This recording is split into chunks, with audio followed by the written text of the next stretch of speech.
full mouth implant supported dentures. It is our goal to help patients feel good about their appearance while achieving optimal health. Want to learn more? Call us at 865-539-1776 to schedule an evaluation or visit us online at knoxvillesmiles.com. Are you tired of waiting on interest rates to drop before you start saving money? I'm Chris Burleson with University Lending Group, and I've got a better way. With a traditional closed-end mortgage, most of your payment goes straight to interest, not your balance. But with my Smart Loan, every deposit you make cuts your principal immediately and reduces interest in real time. On average, my clients pay off their mortgage in just 7 years. Call me today at 865-388-7634 or visit smartloantn.com and let's turn your income into financial freedom. NMLS number 332941. What kind of day is it? It's a White Claw day. Light and refreshing tasting, uniquely cold wave filtered. There's an iconic flavor for everyone. Come on, grab a pack. White Claw. Grab life by the claw. Please drink responsibly. Hard seltzer with flavor. White Claw Seltzer Works, Chicago, Illinois.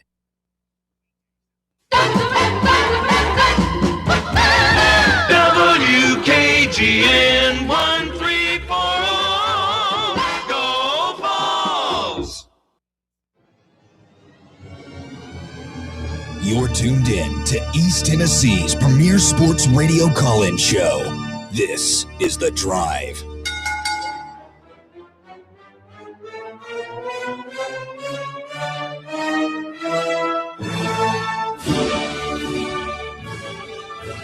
And hello, good afternoon, and welcome to another stellar edition of The Drive here on Fan Run Radio. Russell Smith, punching the time clock on a overcast Tuesday afternoon. Wake up to a early morning thunder shower today, and the news that I left my lawnmower outside overnight. That's all right.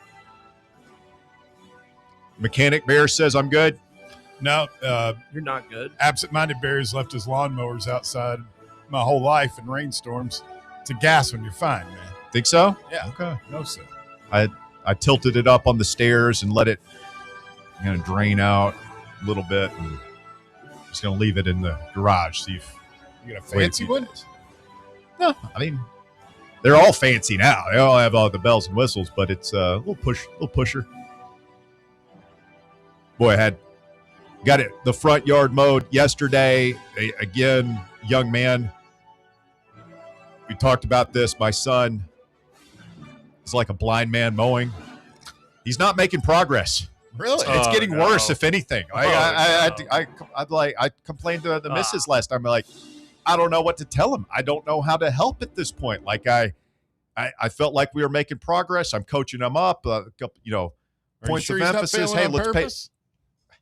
I think get out of doing it. I think he just can't pay attention to anything. Like giving him. I don't know what's happening. He's a smart kid. Like he could take apart all the computers in the house and put them back together. He's like, we got his TCAP scores or whatever. He's in the 90th percentile. All those things. He takes after his mother. Yeah.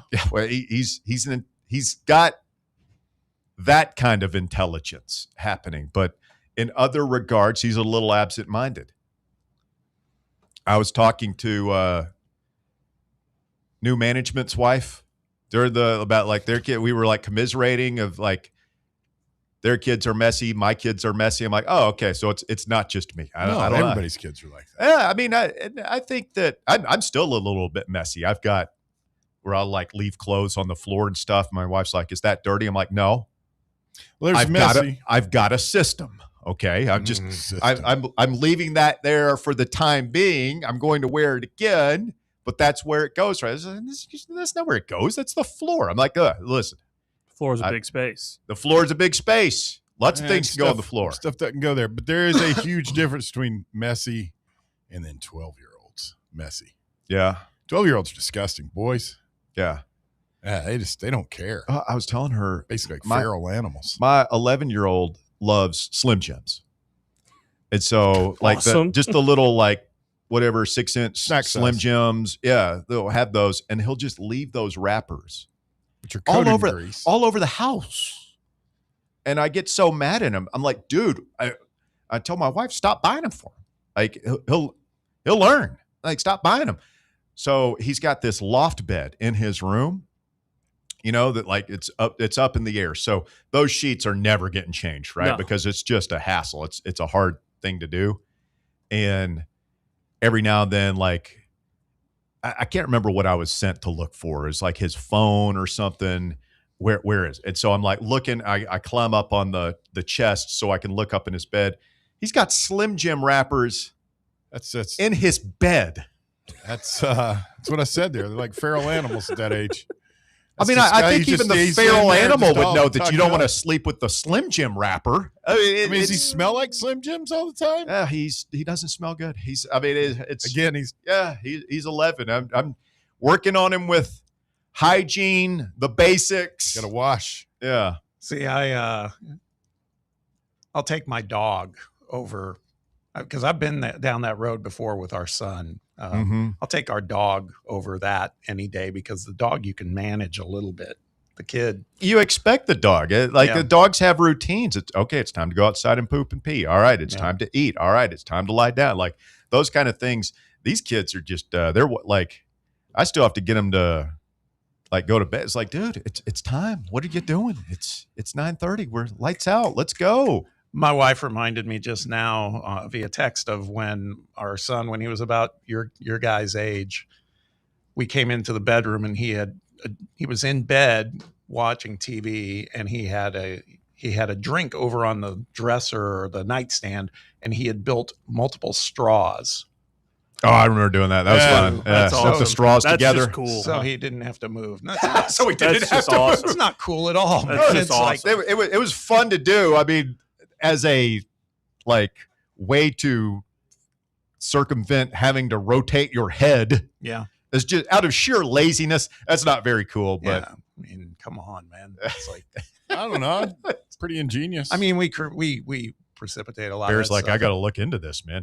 He had a rite of I passage. never had a lot where of success. He wanted to have because he went his senior year in high school. He went vegan, and I will tell you, oh yeah, the most unhealthy vegan I've ever seen. It would be his idea of vegan was a big bowl of Captain Crunch with with oat milk. You know, like okay, yeah, you're living right.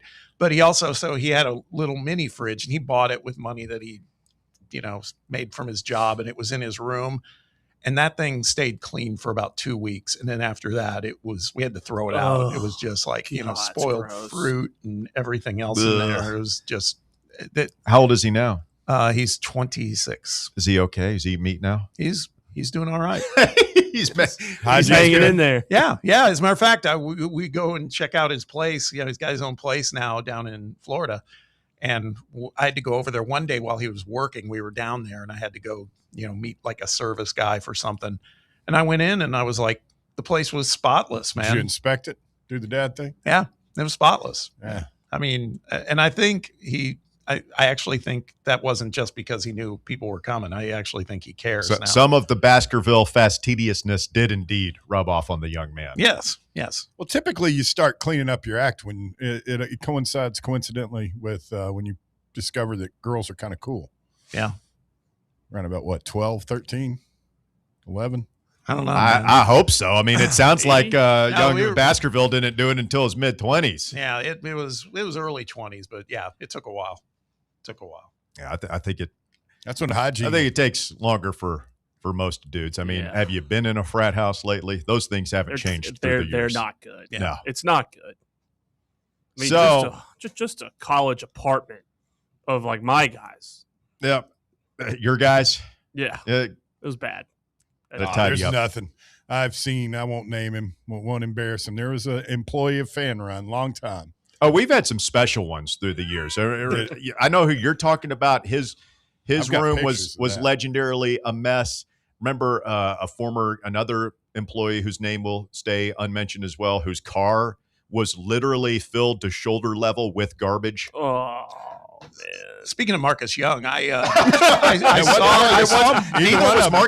was Marcus. Marcus had his own issues, but neither of those were Marcus. I saw Marcus on Saturday night. We went to dinner. We were out far west, and we went to Smoky Mountain Brewery. Yeah, and he was there. I asked for him, and he came over, and they were busy, and he came over and spent a little time. Good dude, like Marcus. He's all right, but he's not He's one of he's the not guys on the we were talking about. He's not on the list of former fan run employees who aren't welcome back. People who were told to leave. Ryan Shumpert, Rocky Top Insider, coming up. Yeah, you don't want to be on that list, Walker. I'm trying not to keep your head above water there, buddy. Ryan Shumpert, Rocky Top Insider, coming up. I see where UT football tickets sold out for the 4th year in a row. The allotment of 70,500 tickets has been claimed. The 4th straight year that season tickets have been sold out at Neyland Stadium. So, we had this ongoing conversation about, man, football just kind of dead. Like not much to talk about. Well, people still interested enough to pay the exorbitant prices for season tickets. So I don't think Danny White is shedding a tear for the boys over at Fan Run Radio not having enough to talk about as it pertains to football in the offseason. No, you text a friend. Those checks are clearing for Banner Dan. Yeah, I believe this new sellout comes after a 4% increase on season tickets this last year. And we've talked about every time it comes up, tickets have increased each time they've been renewed for either it's the talent fee or it's just a regular base price increase. He's going to keep increasing them until people stop buying them. And right now business is good on Rocky Top for those guys. I noticed there wasn't any mention of the 20,000 waiting list in the press release that UT sent out. I still contend, Russ, that it's not a sellout. I mean, the stadium seats almost 100,000 still. You told me you sold out 77,000. Well, they're saying they've sold out their season ticket allotment. They're not claiming that every game is a sellout because, you're going to hold a certain number of tickets back for various purposes and everything. But, it is a appealing home schedule. Right? You got Auburn coming in for the first time in a while. You got Texas coming in for the first time ever. You've got LSU and the Kifening Part 2 happening towards the end of the season. Of course, Alabama coming to town. So, you've got enough marquee games, league games, nothing happening in out-of-conference games, but you've got enough big names where people are going to want to come and see those games. Oh, I'm trying to figure out which one. I guess it'll depend on our record and how the season goes. You imagine if LSU's 1 or no losses and we're like 1 or no losses? It'd be off the chain. It's going to be off the chain regardless. It's the last – is it the last game of the season or last home game of the season? Vanderbilt would be the last game of the season. So November 21st is the LSU game. So is that the week before Thanksgiving? We'll know something by then. By the way, texted with our good buddy Christopher Gabriel that he'll be in town that weekend. It's like, have you purchased a Kevlar helmet and maybe a flak jacket gas mask? The Kifening. That could. Which environment's going to be more toxic? The Grove? Oh, the Grove. Yeah, without a doubt, the Grove. The Grove. Yeah. Do you think it'd be bigger than when he came up here? Yes. With Ole Miss? Yeah. Through the original riot? Yeah. Yeah. And we damn near rioted. Oh, you'll remember the riot there was no near. I mean, the game was stopped for half an hour. Dozens of people were arrested. Yeah, it was a riot. But it was kind of a spontaneous riot. Like, I don't think, even if we had just lost the game, it wouldn't have been like the reason it became that was because of the lay down. The lay down officiating. It was the worst fake injury game of all time in the sport of American tackle football. And the officiating, that was the game where they took away the strip. Was it the strip sack? Yeah, I mean, that happened early in the game. I'm trying to remember what was the one that actually precipitated the throwing of stuff on the field. Was it? I can't remember. What happened now. At that point? It was probably somebody walking over the sideline and then just flopping. Maybe an alert. No, it was a call. It was well, we had that. That was like the worst rated crew in SEC. Wasn't there like a fumble near midfield or something that had been overturned? And I'm sure an alert listener, will enlighten us as to what exactly transpired before people started pelting the field with projectiles. But that was, I mean, I think if Tennessee surprises people and has a great season and LSU has a great season, then potentially it could be as just about as radioactive. But I think the fact that people are counting on both teams having a couple of losses and quite frankly, us having more than them, and the fact that we've already been down this road with Kiffin multiple times going back to his time at Alabama, that one against Ole Miss is going to be interesting. Shout out to alert listener Brando. Is when Jacob Warren was ruled short of that fourth down. Oh, it was 4th and 24 when we were trying to come back in the game. Yes, and we hit a long pass, and he's reaching out for it. And they give us a crap spot. It was a damn outrage. Wasn't good. French's mustard and Titleist for everyone. I'll tell you where they are having trouble selling tickets at Neyland Stadium. Where's that? And that's for this upcoming Luke Combs concert. When's it supposed to go down? Surprising. This weekend, May 2nd. How many tickets are sold? I don't know, but if you go like on Ticketmaster or SeatGeek or whatever, and they show you what's available, it's most of the stadium indicated by blue. There's a lot of blue, a lot of available seats right now. Look right now. That's it's pretty bold. You go wanting to play a stadium. Yeah, I don't know that much about it. I know he's a country guy. He's like the big. He's good. Other than Morgan Wallen, he's probably the biggest country artist going right now. But so you got to be big to sell out a stadium. Morgan Wallen sold it out twice. Yeah. You going, Walker? No, not at least not currently. down Now there? I'm going to go look at tickets and see if they've cheapened up because You there got are a lot. You got a cowboy hat? Wranglers? I actually don't have a cowboy Well, hat. just wear that orange thing. Yeah, the orange hat. Will probably The be orange in front. hat. And Yeah. You got boots? Yeah, I have some boots. Cowboy boots, really? You got Wrangler Yeah. jeans? I have jeans, not Wrangler jeans. You can Camo get some vest? Wranglers. Don't have a camo vest. I mean, he is like a camo shirt. Don't have any of that. No I'll get you camo. one. I could see Walker walking in there in his cowboy boots and his orange Full-on hat. frat-tacular? Yeah. Oh, yeah. Well, I don't know if frat-tacular is the word for it, but Like Yellowstone Country. pretend cowboy. country. Born and raised here. I can look country if I need. Okay. Guys, I watched Lady Vols softball last night. First time all season. Yeah. We won, didn't we? Yeah, it was pretty entertaining. Got it done. Carlin Pickens was dealing. I heard they played Dixieland Delight. They did. Got to. Did we play it in baseball after we won I don't Sunday know. or If Friday we didn't, night? we missed an opportunity. Well, didn't we? supposedly, as the story goes, when Alabama knocked Tennessee, I think they knocked them out of the tournament a couple of years ago here in the regional, and Alabama celebrated by playing their own version of Dixieland Delight, like on a boombox or something on our field. So that's why that motivated them to play it last night. I saw something that said we recognized their seniors on the field before the game. Yeah. Why? That's what I'm saying, right?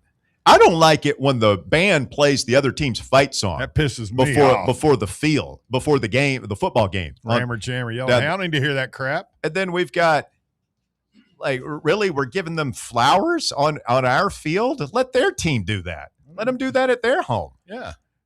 One thing that struck me, though, is when I haven't watched ladies softball all this season, they have so much joy, like after every out. I mean, it's crazy. Like, They're a rambunctious group. just happiness, man. It's kind of cool. I guess when you're not winning, it's probably not quite like that. But I remember back in 24, we were that team that some of Vitello's baseball teams seemed pretty happy most of the time. yeah, Jumping around, celebrating. Winning Well, is fun.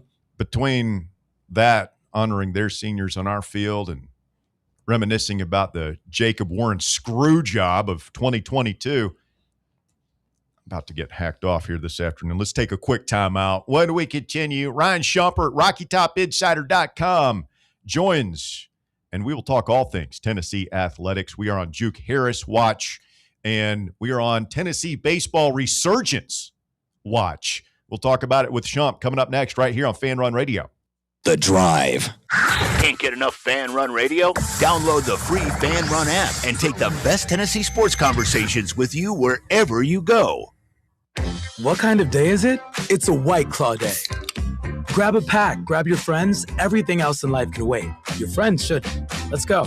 White Claw. Grab life by the claw. Please drink responsibly. Hard seltzer with flavors. White Claw Seltzer Works, Chicago, Illinois. Citizens Life is more fun with a Good Life account, offering extra benefits, including bank travel. Experience the trip of a lifetime to Ireland. Explore rolling green hills, historic castles, and charming villages across the Emerald Isle. Get in on the fun. Call 865-429-7935 today. Making never felt so good. Member FDIC. Ever been the coach who realized the team's gear just wasn't up to par? Well, if I'm being honest, that was me. Just a downright irresponsible and plain bad coach. Then SM Athletics changed the game. I want you to picture this. I walk into their store, a coach with a vision. SM Athletics didn't just see a coach. They saw a team's potential, and they delivered custom uniforms so striking. Our team's spirit soared. From cutting-edge apparel to top-notch equipment, SM Athletics transformed our presence. No more unreliable online orders or envying the other team's style. SM Athletics stands for quality, design, and on-time delivery every time. Coaches, elevate your team with SM Athletics. Call 865-966-3434 or visit smathletics.com. Get the best for your team, delivered right and on time. So, elevate your team's game by contacting SM Athletics today. Welcome to Axle Logistics, where as a leading third-party logistics company, Axle is powered by an award-winning culture built on a work hard, play hard mentality. Here, the drive for success is contagious and hard work never goes unnoticed. Whether you're just starting out or looking to level up, Axle Logistics is the place to launch your career. Join us and take your ambition to the stars. To learn more, visit axlelogistics.com.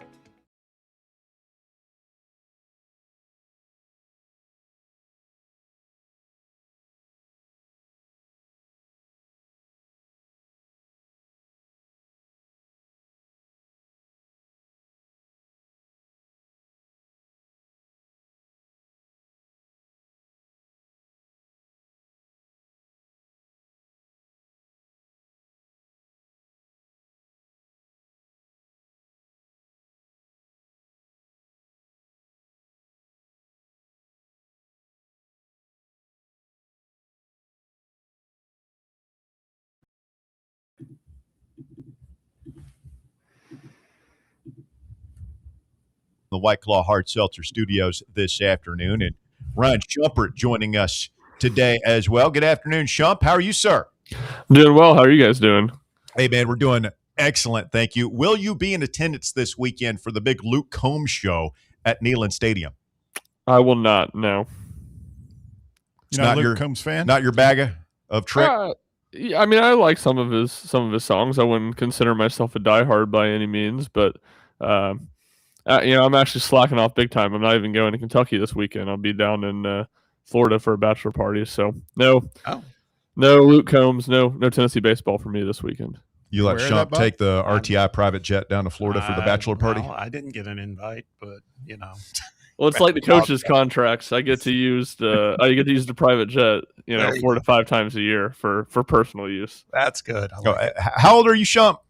27. So I was talking with my sister-in-law, who's young 30s, over the weekend, and she had gone to some bachelorette party. I was like, those bachelor weekends, bachelorette parties take on a bit of a different tone as you enter your 30s and 40s. Yeah. Not quite as wild, but you guys stay safe down there, Shump, and we expect you back on these airways with us next week. All right, Ryan, your thoughts. Tennessee basketball, we are on Juke Harris watch. Joe Tipton of On3, I saw today, thinks it's Tennessee or the draft for Juke. This seems to be conventional wisdom. A lot of confidence on the Tennessee side. Do you think that Tennessee goes on ahead and finishes up the Juke Harris thing ultimately, even if they have to wait a while for the draft process to play out? And if so, what does that mean for Rick Barnes' new look roster next season?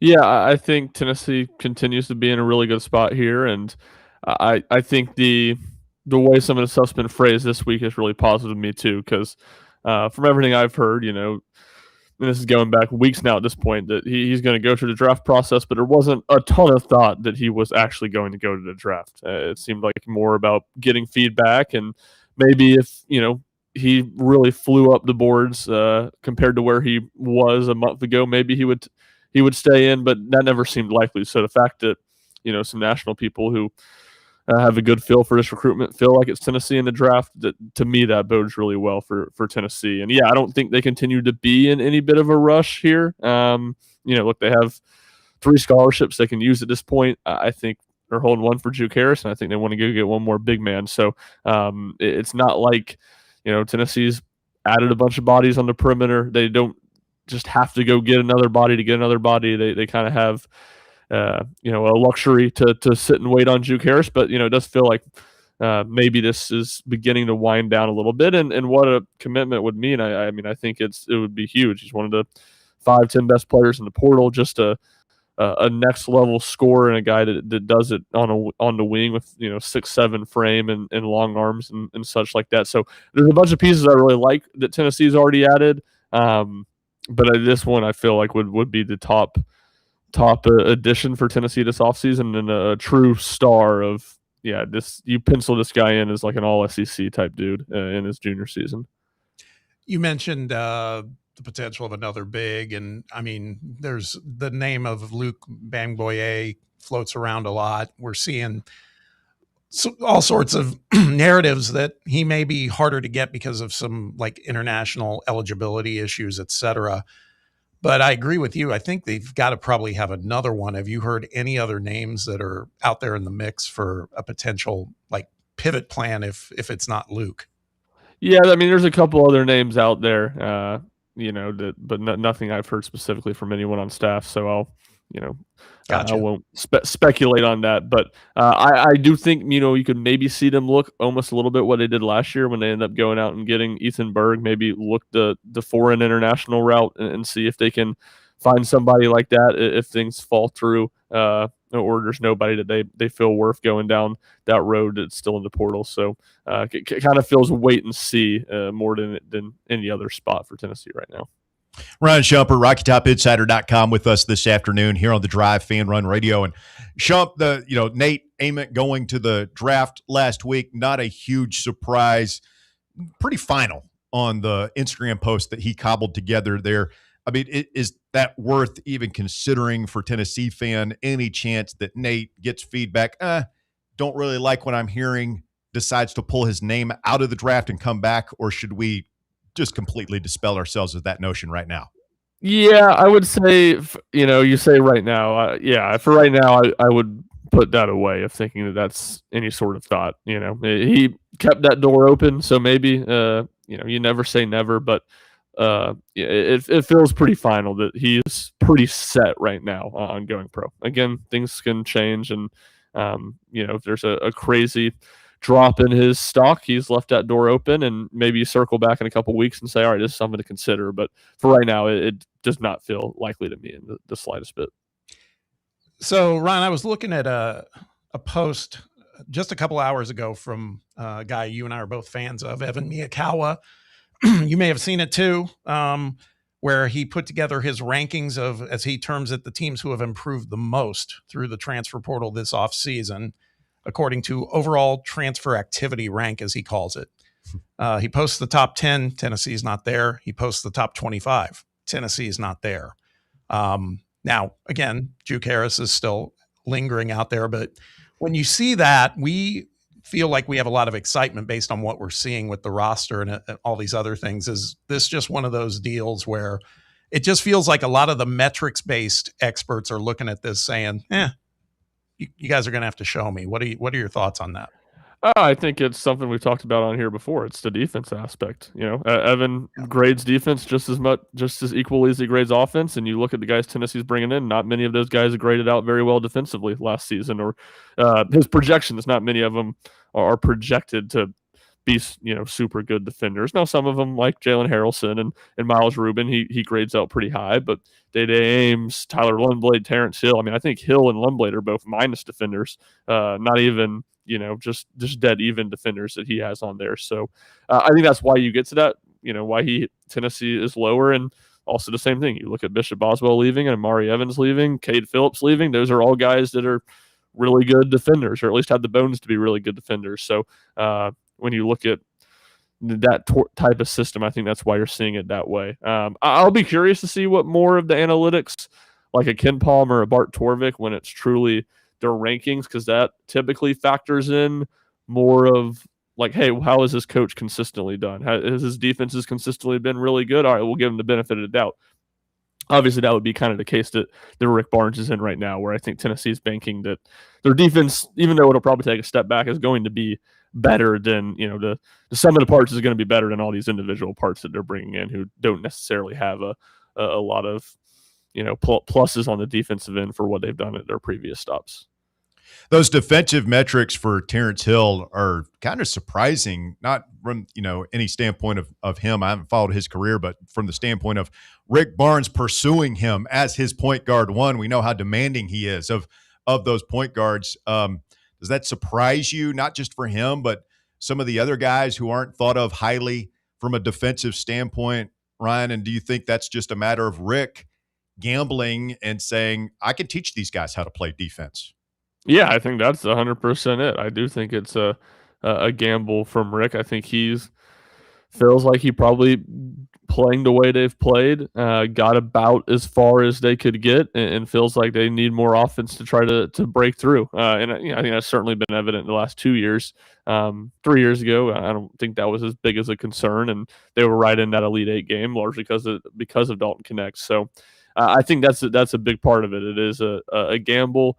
A change in philosophy. So I guess in the, micro, it might be a little bit of a surprise that he would target someone like Terrence Hill, who struggled defensively. But in a macro, if you want to look at everything Tennessee's doing, I don't think it is much of a surprise. And I do think there's a belief, on Barnes' part that he can get these guys to buy in more of the defensive end. They're going to have to play, I think, period. A lot of them are. I think that's the good aspect of having Day-Day Ames and Terrence Hill. Like, you don't just have one point guard on the roster that you have to play, and then we'll see how Troy Henderson and, without much of an offseason, how much he can help Tennessee next year too. So I think it's certainly a change of philosophy, but also to your point, Russell, a belief that he can get those guys to be better defenders than they have been to this point.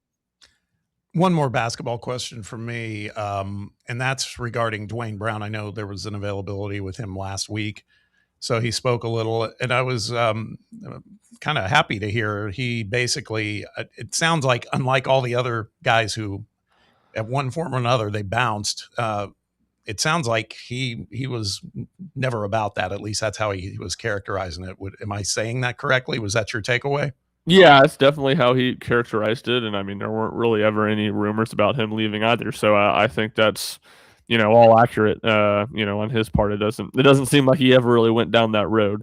So a guy at Tennessee, Rick Barnes, kind of is one of the things he says. We expect him to have a breakout year next year, and he says it. And I'm kind of thinking, yeah, he needs to for this Tennessee team when you look at where the roster is right now. So, I think there's probably an argument to be made. He's about as important as any player on Tennessee's team as we enter the summer. If what Tennessee needs from him is he goes from what was a promising freshman year to having to carry a lot more on his shoulders as a sophomore. Ryan Shumpert, RockyTopInsider.com, our guest this afternoon here on The Drive, Fan Run Radio. And Shump, moving over to baseball here for just a minute, Josh Elander, couple of big wins Friday over at Lindsey Nelson Stadium after much wailing and gnashing of teeth in the Thursday night loss over there, which I was there, man. That was an ugly loss, but you bounce back 10-11, headed up to Kentucky. Man, this league, Shump, it is just, every time you think that this team is, Tennessee is figuring things out, they seem to run into a wall. Every time you want to leave them for dead, Undertaker Jeff, rise back up and get going again. I've just come to the conclusion that this league is really tough. Tennessee is not quite on the level maybe of the top, the Texas teams in Georgia, but man, they're right there in the bunch with the chance. I mean, it wouldn't surprise me at this point if they don't make the tournament, and it wouldn't really surprise me if they end up hosting a regional. Shump, where are you at with this team? Yeah, I think I would definitely at this point be surprised if they don't make it, and yeah, maybe a little bit surprised if they host, but it's it's in play. And I mean, to your point, like you mentioned the three teams in the top of the league in Texas, A&M, and Georgia.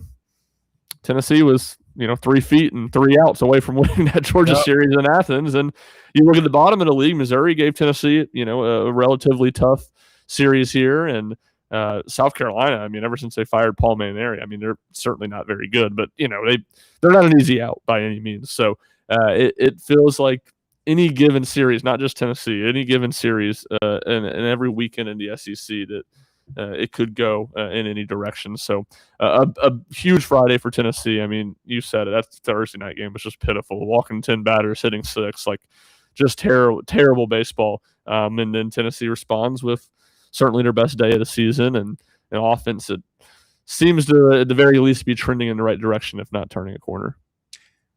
So Cam Appenzeller gets the start tonight against West Georgia. Think he's one and done as far as innings go, or what are your thoughts on that? Yeah, I think one and done. I'd be maybe if he's done it, if he gets through the first inning in like 6 pitches, he'll get a second. But generally speaking, I'd be surprised if he's out there for the second inning. Just kind of like an on-field bullpen session then? Yeah, I think that's basically, this will be the substitute to that. It's hard for me not to read into it of them wanting to get him some starting experience, less than what actually starting a game looks like, more in just the routine of building up to it. But I don't know. It's a guy that struggled the last couple times out. Maybe they just want to get him out here in the midweek, and you kind of check off 2 boxes with one move. So it'll be interesting to see less of how Appenzeller fares tonight. I'm sure he'll look good, and more what this move means for Tennessee's pitching staff moving forward.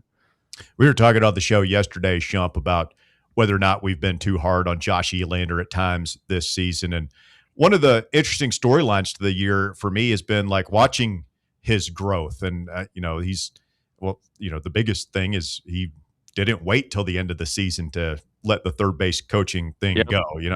He makes that change. He has not been shy about juggling his lineup, not been shy about juggling the weekend rotation and things like that. I'm sure he's learning a lot on the job, but man, as we've talked about before, Tony Vitello had the benefit of being able to do that in obscurity before anybody was really paying attention. Josh is doing it under this big microscope.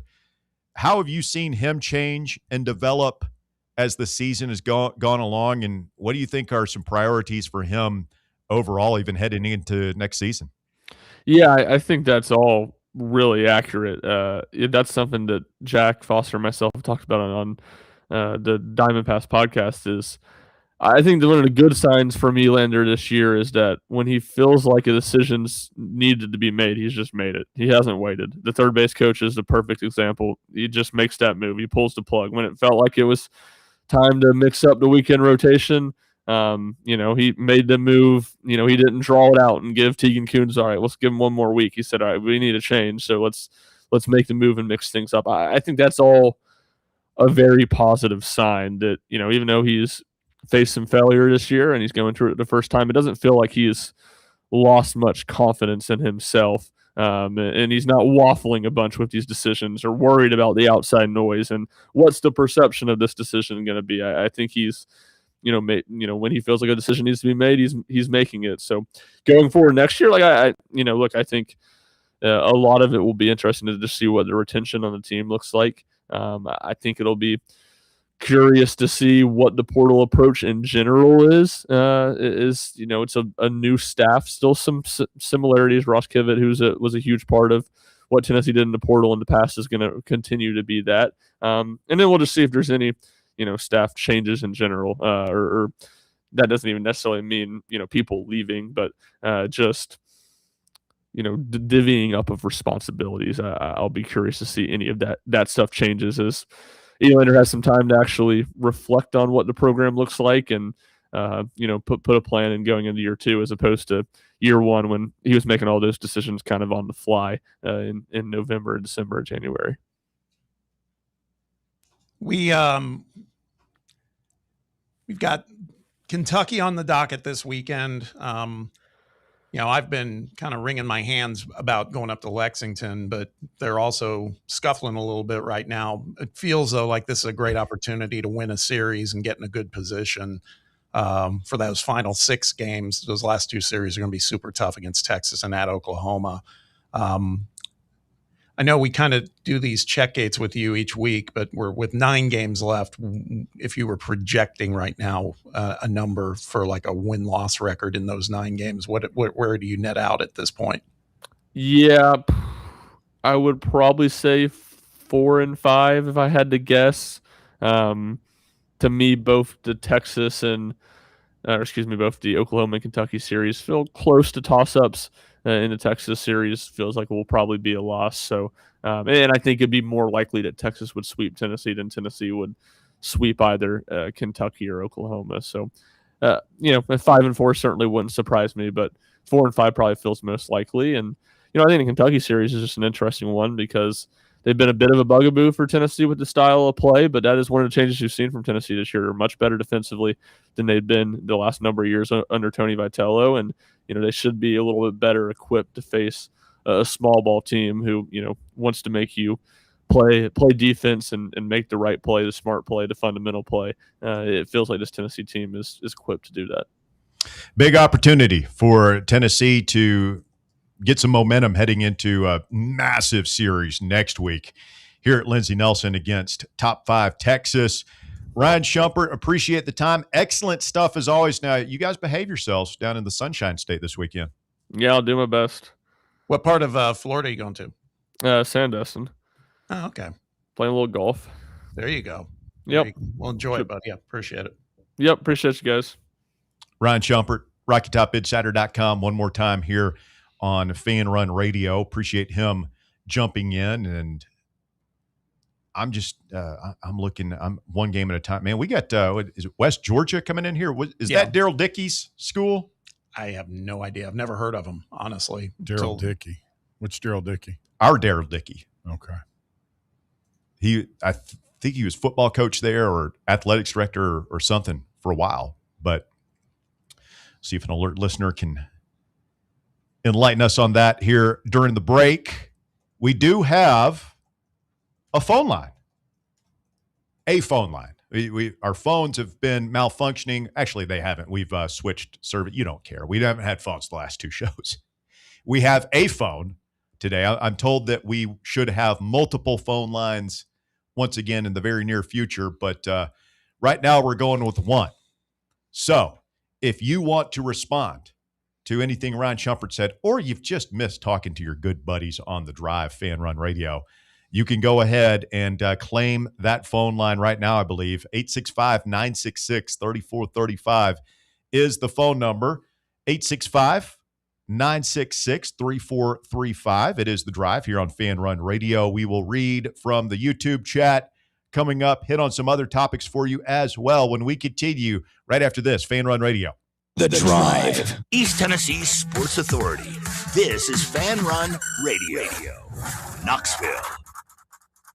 Who's ready for some Smokies baseball? Catch all the action next week with your favorite promotions. Kicking off the week with Cinco de Mayo. Then all-you-can-eat Wednesday, Knox Vegas Thirsty Thursday, and over the weekend, we've got Feel Good Friday. And do you like gum? Yes! Well, how about Big League Chew? Good, because Saturday, it's Big League Chew night. Get ready to blow some bubbles, and we've got fireworks. We're closing out the week with our day game, and we're celebrating Mom. Next week's plans are set. Get your tickets now at smokiesbaseball.com.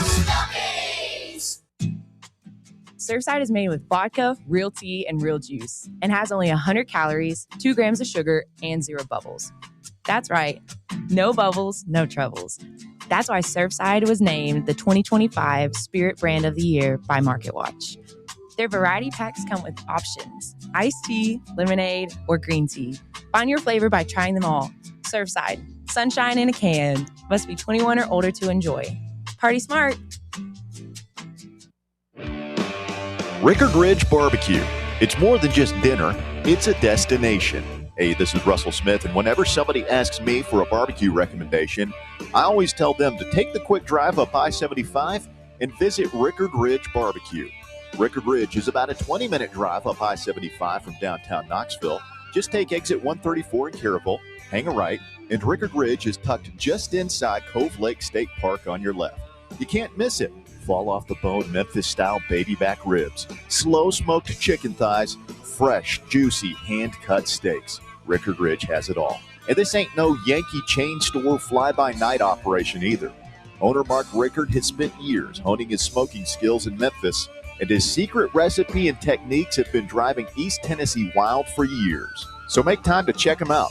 Rickard Ridge Barbecue inside Cove Lake State Park and online at rickardridgebbq.com. Vol fans, reimagine your home at Broadway Carpets and Flooring for any remodeling or building needs. With a variety of carpets, rugs, hardwood, vinyl, and stone, Broadway has all the flooring and installation options you're looking for, including pet-resistant products like Pet Perfect Carpet from Shaw Floors. Visit their showroom in downtown Knoxville or the location in West Knoxville located on Kingston Pike near Pellissippi Parkway today. Are you thinking?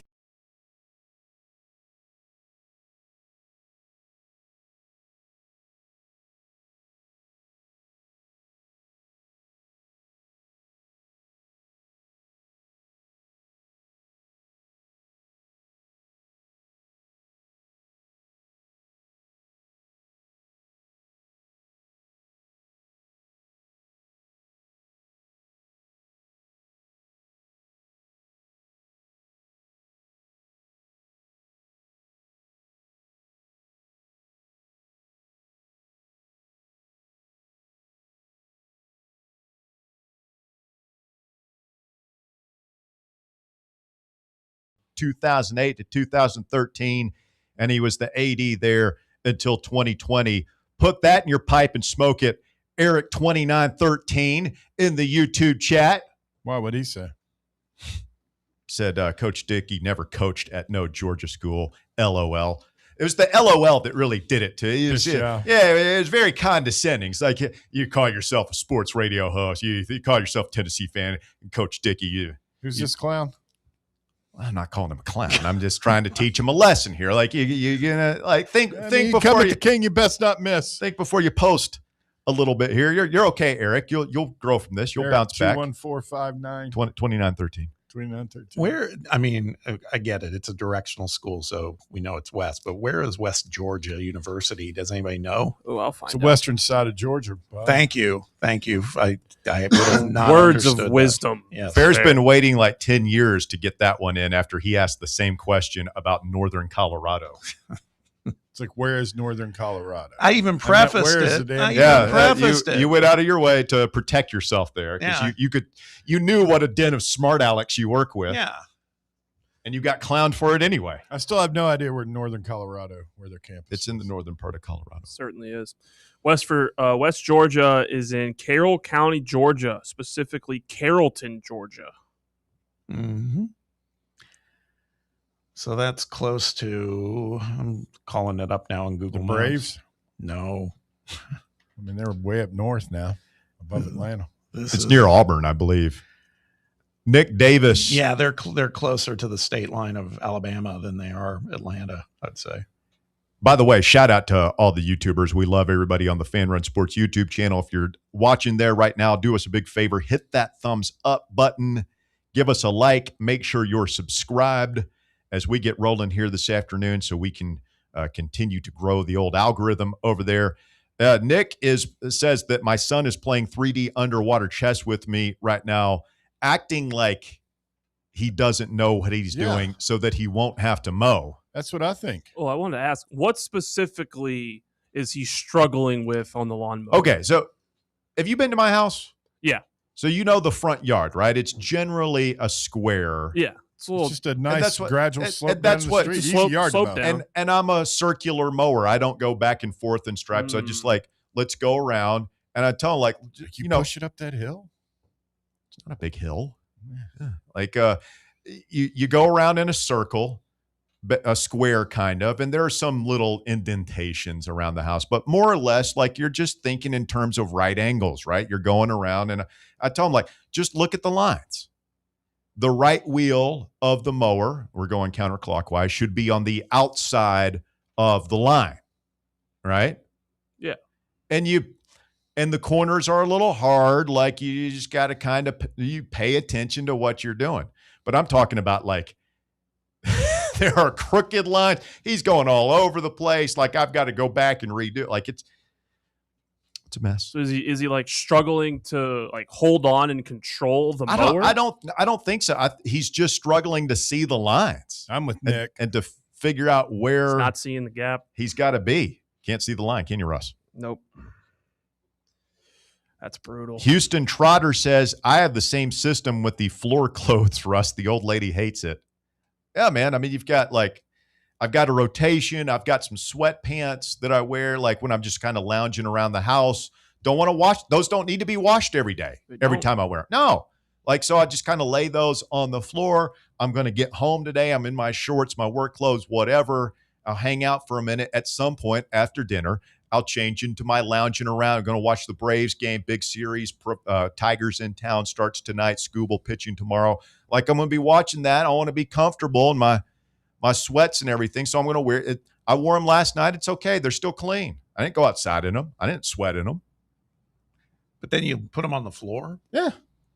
That's when they get dirty. Yeah. How? Well, floors are dirty. What if you keep your floor clean? Yeah. I vacuum all the time. It's very clean. And what if they get what do you think is going to happen? They're going to get smudged? No. What do you think is going to happen?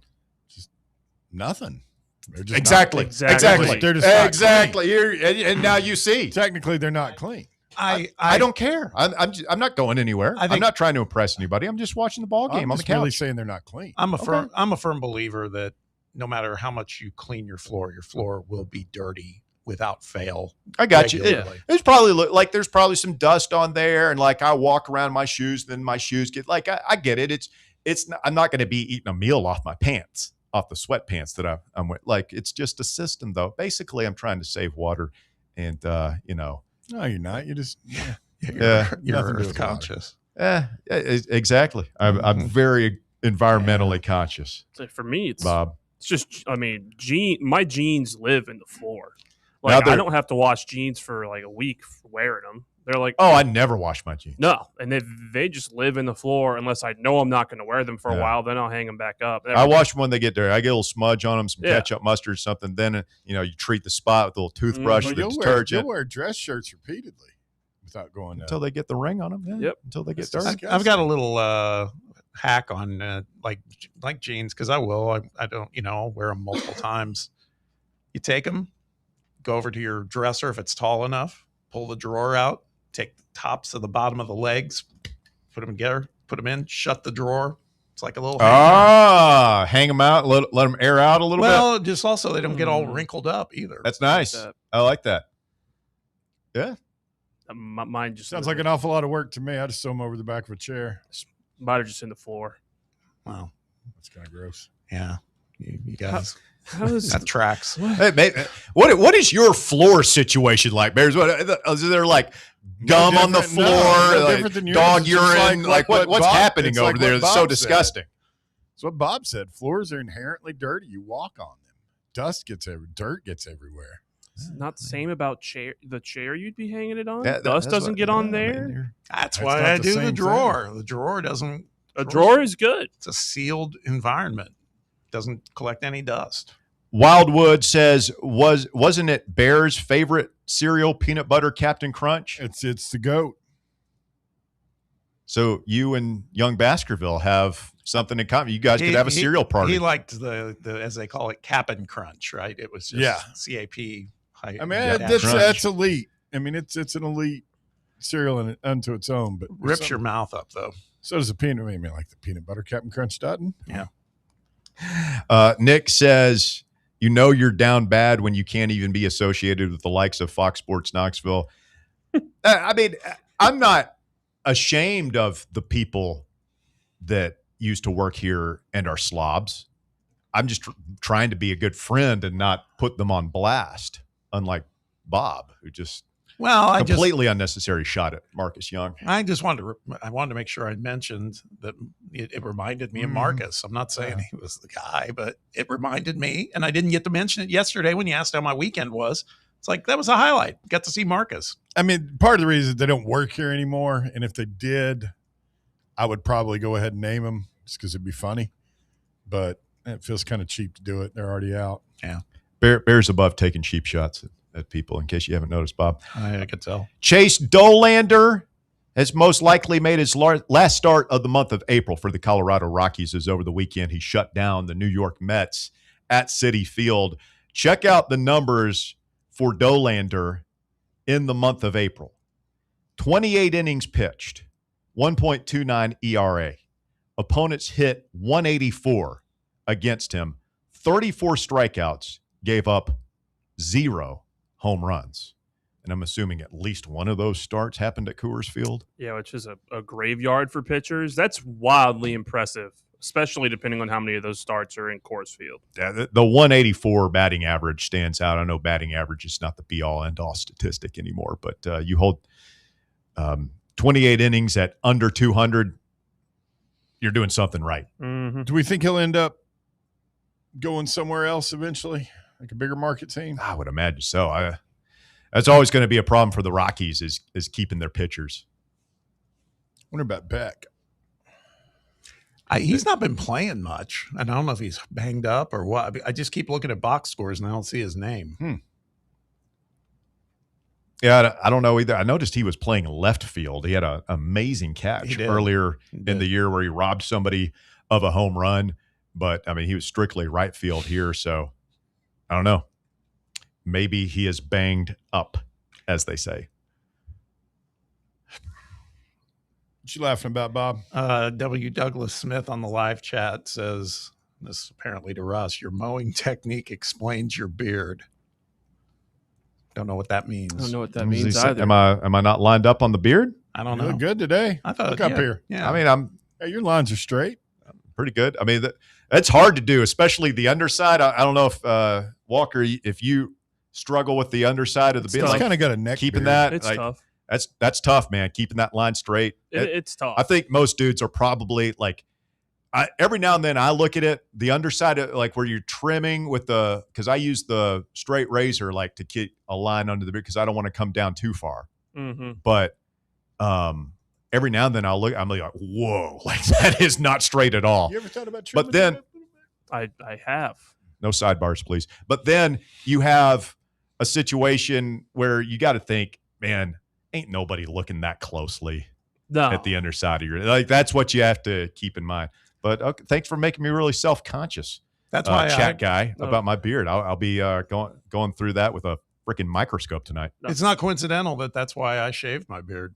Did you screw up? No, just tired of messing with it. Yeah. It becomes a job to keep, Yeah, but it's a job to shave too. Yeah. You shave every day? Just started. Used to a long time ago, but then I didn't. And just yesterday I decided I'm getting rid of this. You had a beard? Yeah, he did. I was going to say, yeah. Gray. It's gray. Wow. I'm trying to imagine, like, he kept it really short, but he had a beard. I'd noticed it from over here. Okay. Yeah. I thought there might have been something that looked different about you. Yeah, it was gray, light, but it was You really didn't know he had it. I mean, I think so. No, I mean, I don't know. Dudes don't pay as much attention, kind of like you, the clock. Hour number 2 of The Drive coming up next here on Fan Run Radio. The Drive. Fan Run Radio, the flagship station for Tennessee fans. This ain't no wishy-washy, limp-wristed, kale-eating, half-ass sports radio station. We're your in-your-face, truth-telling, say it loud, flag-waving, face-painting, hardcore, bring the noise, causing a ruckus, don't give a damn sports station. Sports talk that doesn't just hang up and listen. For the fans. This is Fan Run Radio. Get some. Barley's has live music on weekends, general team trivia on Wednesday nights at 8 p.m., and now live sports trivia courtesy of the Knoxville Trivia Guys every Thursday night upstairs.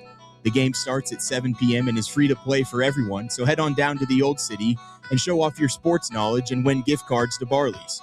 Use those gift cards to buy some delicious food and drinks, and you can take it all in with their wide selection of TVs and indoor projectors. Barley's Tap Room and Pizzeria. In a world filled with deadlines and screens, sometimes we forget the simple joys of life, days filled with special moments.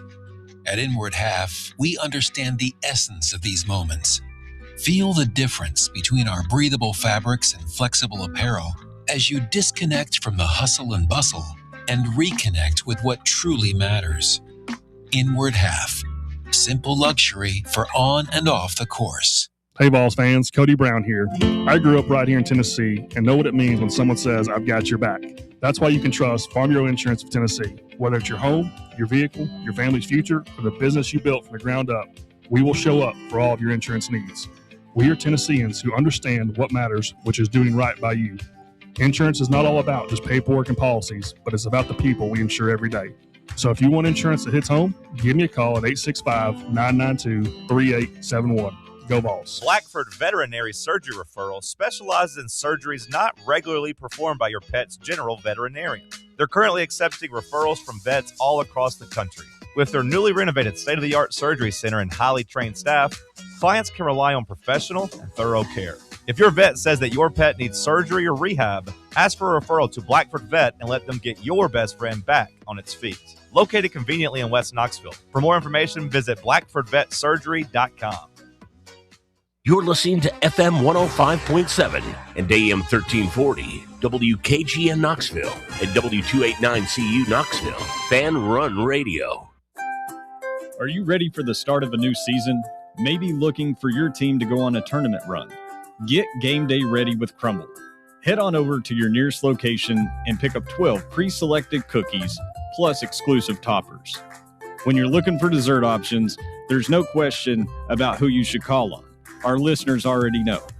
Last year, the Dubai chocolate was a home run, along with the brownie batter. Oreo crumb was another crowd favorite. What new flavor will set the standard this season? If you're in the Knoxville area, there are 3 locations ready to serve you: Clinton Highway, Parkside Drive, and Maryville. Download the Crumble app to build your best lineup and vote on the best combos.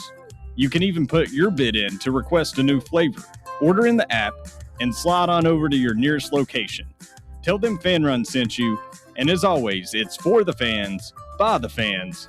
Don't miss the cookies.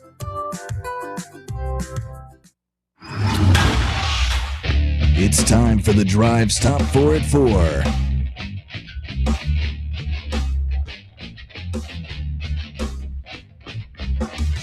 Welcome back. Hour number 2 of the Drive underway. It starts with the top 4 at 4. Walker Smith, what you got?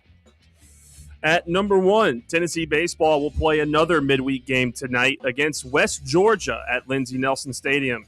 Star freshman pitcher Cam Appenzeller will start his first career game on the mound after being electric out of the bullpen this year. First pitch is at 6 p.m. on SEC Network Plus. So what Shump said, 1 inning? Yeah, I asked him. I said, "Is this a one and done?" And he said, "Yeah, I think so." It's interesting because again, I think the whole concept is he would have to have a bullpen session anyway. So let's put him out there in live action. But I can't imagine unless he's got low pitch count, like Ryan said, 1 inning, maybe 2. I think we blow through 9 guys today. It was interesting what Jack Foster said yesterday about a couple of pitchers who were involved in the Thursday night debacle against Alabama and how they should never get another opportunity, basically. And, you know, I don't know exactly who he was thinking about, but we can go through all the guys who appeared that night. And I wonder if you give everybody an inning here, then it's like, you know, maybe Brandon Arvidsson and your 3 starters from the weekend don't get an inning tonight, but everybody else that you even think you might want to, you know, Krenzel, Frederick, you know, We'll be counting on these guys here. maybe not Bo Rudy. Like if we're kind of he's in our good graces right now, but that can change with 1 appearance. But just kind of give everybody an inning and say, all right, guys, it's West Georgia. If you want to have any opportunity at all to figure into our plans this weekend in Lexington, then go out there and perform tonight. You've got 1 inning. It might be 3 pitches. It might be 30 pitches. Like, do with it what you want. Show us what you got. How many people have we plunked so far this year? We got to be near the top of the a lot. Well, that'd be fun. I'll find that stat while we're talking about this. Let's come back to that. That's interesting. At number 2, season tickets for the 2026 Tennessee football season are sold out, with all 7,500 purchased, marking a record 4th consecutive year that the Volunteers' inventory has been exhausted. It also represents back-to-back years that the department produced a season ticket renewal rate of over 97%. Danny White raised the season ticket cost by 4% for next season. Still sold them out. Yep. 97% renewal rate, huh? Good. Ratings keep going up. People keep buying the tickets. So we went through the home games this year. Mm-hmm. The home games next year. Like Already looking to 2027, right? Florida, Ole Miss, Mississippi State, and Vanderbilt. Not a very good lineup. If Ole Miss takes their step back, as I predict they will in the Pete Golding era, yeah, that could be thoroughly manageable depending on what happens at Florida. I mean, at home, that's not a very good lineup of. From a consumer standpoint, no, it's not. But from a, I hope we can win as many games as we can. Like, you should be able to defend your home turf that year. Got to. You will be playing 5 conference away games at Bama, at Georgia, at Kentucky, at Mizzou, and at Oklahoma. It's going to be a good night. There's not going to be a lot of weeks off. You better win. Yeah, you better win those home games in 2027 because you'll be road warriors. Yeah, I mean, that's brutal. I mean, it's brutal compared to what we just went through. Like, our road schedule this last year wasn't really that bad. I mean, where did we go on the road to? Went to Mississippi State, went to Arkansas. Where else did we go? Went to Alabama. Mm-hmm. We were at to Kentucky. Well, I thought you just said we had Kentucky on the road this year. No, this is in 2027. Oh, okay. So, yeah, this road schedule is going to be a little harder than we're used to. No such thing as an easy 9-game schedule in the SEC. Not anymore. Oh. Not anymore. At number 3, in something of an insurance move, the Pittsburgh Steelers placed a rarely used unrestricted free agent tender on Aaron Rodgers before Monday's post-draft deadline. The UFA tender preserves the Steelers' right to receive a compensatory pick in the event Rodgers signs with another team, while also limiting his ability to sign with other teams once training camp begins. The Steelers will have exclusive negotiating rights for Rodgers if he does not sign with another team by July 22nd or the first day of Pittsburgh's training camp, whichever is later. So I guess what's the short of that? Is just if somebody comes with a better offer. Basically, they're like putting a handicap on if Aaron Rodgers wants to go somewhere else. Yeah, basically they have final say on that. He'll either play for the Steelers or he can retire, basically. They drafted Drew Aller. They did. In the 3rd round this weekend. I don't know if that's filling Steelers fans with an immense amount of confidence, but there are a lot of Drew Aller believers up there in Pennsylvania. I mean, if you're Mike McCarthy, what is his relationship like with Aaron Rodgers? Do we know? That's interesting. I didn't think about that. Well, I thought it might be strained, but then when McCarthy was coming back to Pittsburgh, Rodgers had nothing but good things to say about him. So I don't know. Maybe it was strained and they've patched it up. I have no idea. I've seen some guys that played with him in Green Bay and it wasn't super negative, but he's Aaron Rodgers. He can be difficult to deal with. He's very moody. Has Rodgers said, definitively that he wants to continue playing? He hasn't said anything to the contrary since the offseason started. Feels like it's, he's entering that. Is he hanging on too long phase? There's something to be said for, Peyton got out just ahead of the career reaper. Brady was starting to look a little ugly there towards the end. There are some guys that, like Montana, I felt like, watching him in Kansas City was, even though they did make the playoffs one year, it was not great. Marino? Remember his ankle had so much work? He had that weird boot he had to wear. Marino towards the end was rough. I feel like, Steve Young, Troy Aikman waited until he had to basically peel him off the. Of course, the original one's like Johnny Unitas playing for the Chargers. Yeah. Brett Favre. Definitely hung on too long. Don't want to be that guy, A-Raj. Well, if you wanted, I mean, the guy that's doing it right now is Russell Wilson. Yeah. He's been doing it for the last couple of years, and he's been bad. Still pretty young, isn't he? Young. He's not like early 30s. I think he's like getting there. I'm sure there 12, 14. He's probably in his mid-30s. He's probably 35, 36. Yeah. I'm sure there are some that think Aaron Rodgers is already in that phase of his career, and that the Jets and the Steelers represent that. Yeah. Yeah. Certainly make that argument. Mm-hmm. And at number 4, the Philadelphia Phillies, off to their worst start of the season over the past 2 decades, have fired manager Rob Thompson today. Thompson, who managed the Phillies to 4 straight playoff appearances, including the 2022 World Series appearance, will be replaced by Don Mattingly, who will serve as Philadelphia's interim manager through the remainder of the season. Is Mattingly a part of that staff? He's not coming in from the because I think he was. Yeah, I think he's part of the staff. This is not a Red Sox situation where they cleaned house. Well, it's just Thompson. What I read too was the Phillies reached out to Alex Cora. They did, and he said, "Nah, no thanks." Full-time dad, Alex Cora. Yeah, which I get. Like, you don't want to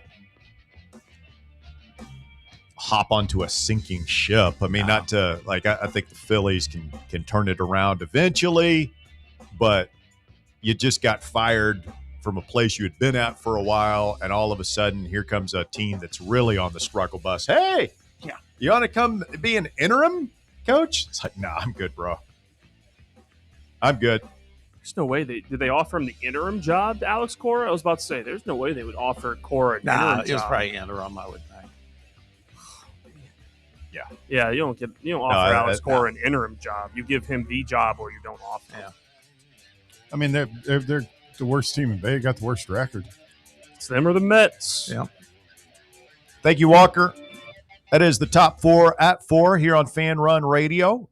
We do have one line available this afternoon. The tech gods have been trying to restore full phone line capabilities. We appreciate y'all listening with us with no callers the past 2 days. We've been bringing our guests in via the magic of the interwebs, and we do have a line available today. We're working on getting all the lines going here, getting a little gerbil turning in the wheel. 865-966-3435 is your phone number. That line is available. To redo all my little catchphrases, it's not all lines currently available. It's line currently available. Yeah. 865-966-3435. Well, technically, they're all working. Like, I understand what the issue is. No, they're not. Hey, Walker, before you dig too deep, I did during top 4 at 4, I did a little digging on the hit by pitch stuff. Please. Tennessee, their pitchers have hit they've hit batters 51 times this season. Oh, wow. Seems like a lot. Well, here's what's crazy. Yeah. When you go and look at the NCAA stats, that ranks 203rd. It's not bad. It's magnified because we see them all. It happen, and it happens all on these weekend series, and they're contagious. It feels like they come in bunches. Yeah. So, do you want to guess who the leader is in the most? Are they a Power 4 school? Hit batters? No, I'm talking about on our team. I meant individually. Oh, Sorry, it's Krenzel. Mac. Believe it or Mac and Nick Abraham, both with 7. Yeah. Abraham. I mean, Mac had what the other day? Oh, he just has more opportunity because he's pitched and the most innings. Coming right behind at 6 is Braden Krenzel and Brady Frederick. Well, who's the leader of this whole? Overall. Overall, I think it's Alabama A&M with 104 hit batters. Wow. So that's more. Buckle your chin strap if you're stepping in the box against those I was guys. looking to see who is the highest. I haven't found them yet. In the SEC? In the SEC. Not in the top 50. Let's see if there's ones. Kentucky. Ooh. Kentucky. Buckle your chin strap this weekend, boys. Kentucky is ranked around 51st with 75 hit batters. Is this a Friday through Sunday series this weekend? It is. Well, we've got some guys who can lean into it and take one for the team. And Garrett Wright, I mean, all he does is get hit. Yeah, he's got to be up near the top of the nation in terms of getting hit. I don't know. The one where we hit Bama's catch, that one was anytime any of these kids get hit in the head, it's scary. Hey, man. Those helmets do their job right now. See, it's interesting. They keep them from getting killed. As I continue to go through the rankings so far, I've not found another SEC team, and I'm now into the 150s. Huh.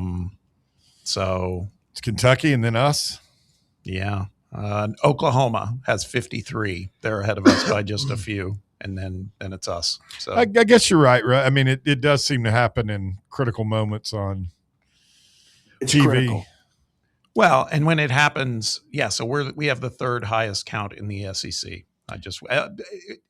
When it happens like it did Thursday night against Alabama, where it's time after time after time. I mean, it's really frustrating. But those numbers, not as bad as you might think. And like if you look at our pitching statistics, Mike Wilson had a pretty good breakdown of this yesterday, where we're tops.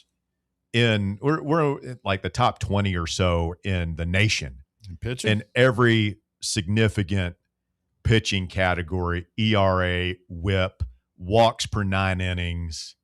Like the pitching has not been the problem for this baseball team at times. It's the hitting statistics that are way off through what they had been through the Vitello era. So starting to see the bats come alive. We've got a lot of talented hitters on this team, and if they all come alive here towards the end of the season, we could have a really fun run in the postseason. But I think that there's been a lot of we miss Frank Anderson.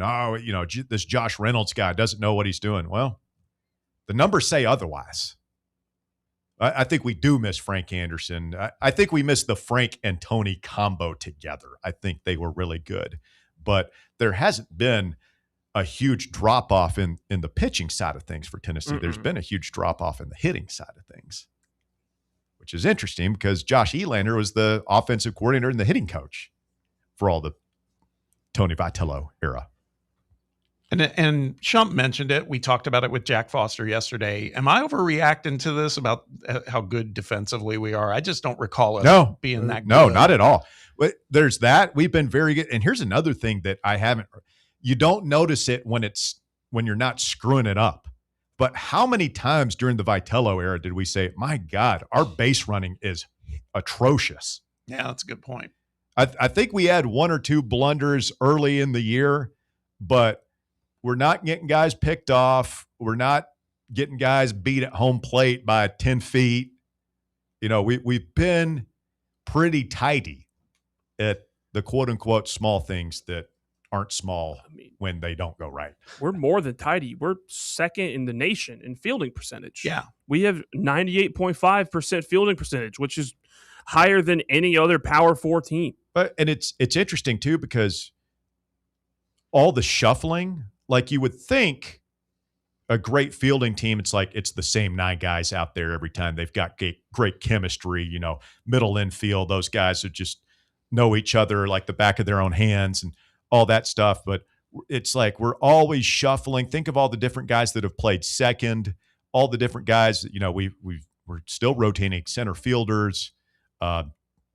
Blaine Brown's pretty much held it down to left. But remember all the criticism that Henry Ford was receiving the first month of the season at third? He had one bad game. He had pneumonia. Yeah, well, that too. And played a lot of different catchers. So, we've been good. The fielding. Yeah, it's fielding. So, it's one of the stats where you're only going to notice it if it goes wrong. It's like an offensive line in football. And it's like what we talked about yesterday, that nightcap against Alabama. It's like you started feeling it was great for Tennessee, but I started feeling bad for Alabama. They looked like they looked pretty amateurish at certain points because they're like the polar opposite of Tennessee right now. Yeah. Coming up, our buddy Nick Davis, who's been on fire in the YouTube chat today, poses an interesting question. We'll get into this upon our continuance. He says, you look at the likes of Curt Cignetti, Kirby Smart, Nick Saban, etc. They all have similar personalities. Does Josh Heupel have the demeanor to be a national championship coach? We will ponder that during the break and break it down when we continue. You're listening to The Drive on Fan Run Radio. Quick timeout. We're back with more right after this. The Drive. Check out exclusive Fan Run video content on YouTube. Just search Fan Run Sports and be sure to like and subscribe. Attention local businesses. Are you looking for a powerful way to reach your customers? Want to get your message heard by thousands right here in our community? Then it's time to advertise on Fan Run Radio. Radio advertising works. It's affordable, effective, and gets results fast. Whether you run a restaurant, a retail shop, or a service-based business, we'll help you craft the perfect message to bring in more customers. With listeners tuning in every day, your business will stay top of mind. And the best part is, it's easier than ever to get started right now. Don't wait. Boost your brand and grow your business today. Email me at russell@fanrunsportsgroup.com or just DM me on Facebook or Twitter to learn more. Citizens National Bank. Experience the thrill of traveling with C&B's exclusive travel program. Customers age 50 and above with a Plus Perks checking account can participate, ensuring a safe and delightful travel adventure. Take a day trip or an overnight trip. Travel domestic or international. C&B is always on the go. Citizens National Bank. Banking never felt so good. Member FDIC. We really need to get some branded stuff. Shirts, hats, promo items, something professional. I mean, we could just find a website and order a bunch of it ourselves.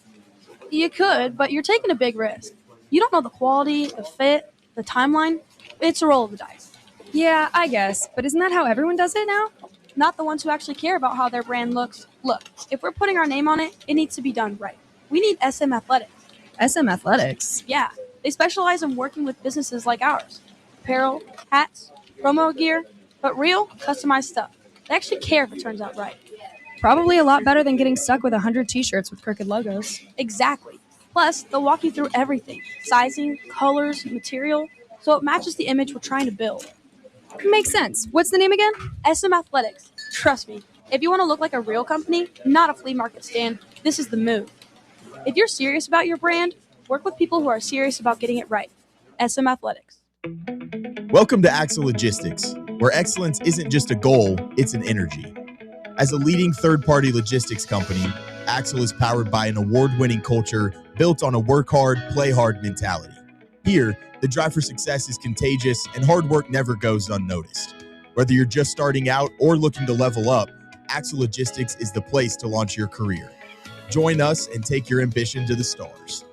To learn more, visit axlelogistics.com.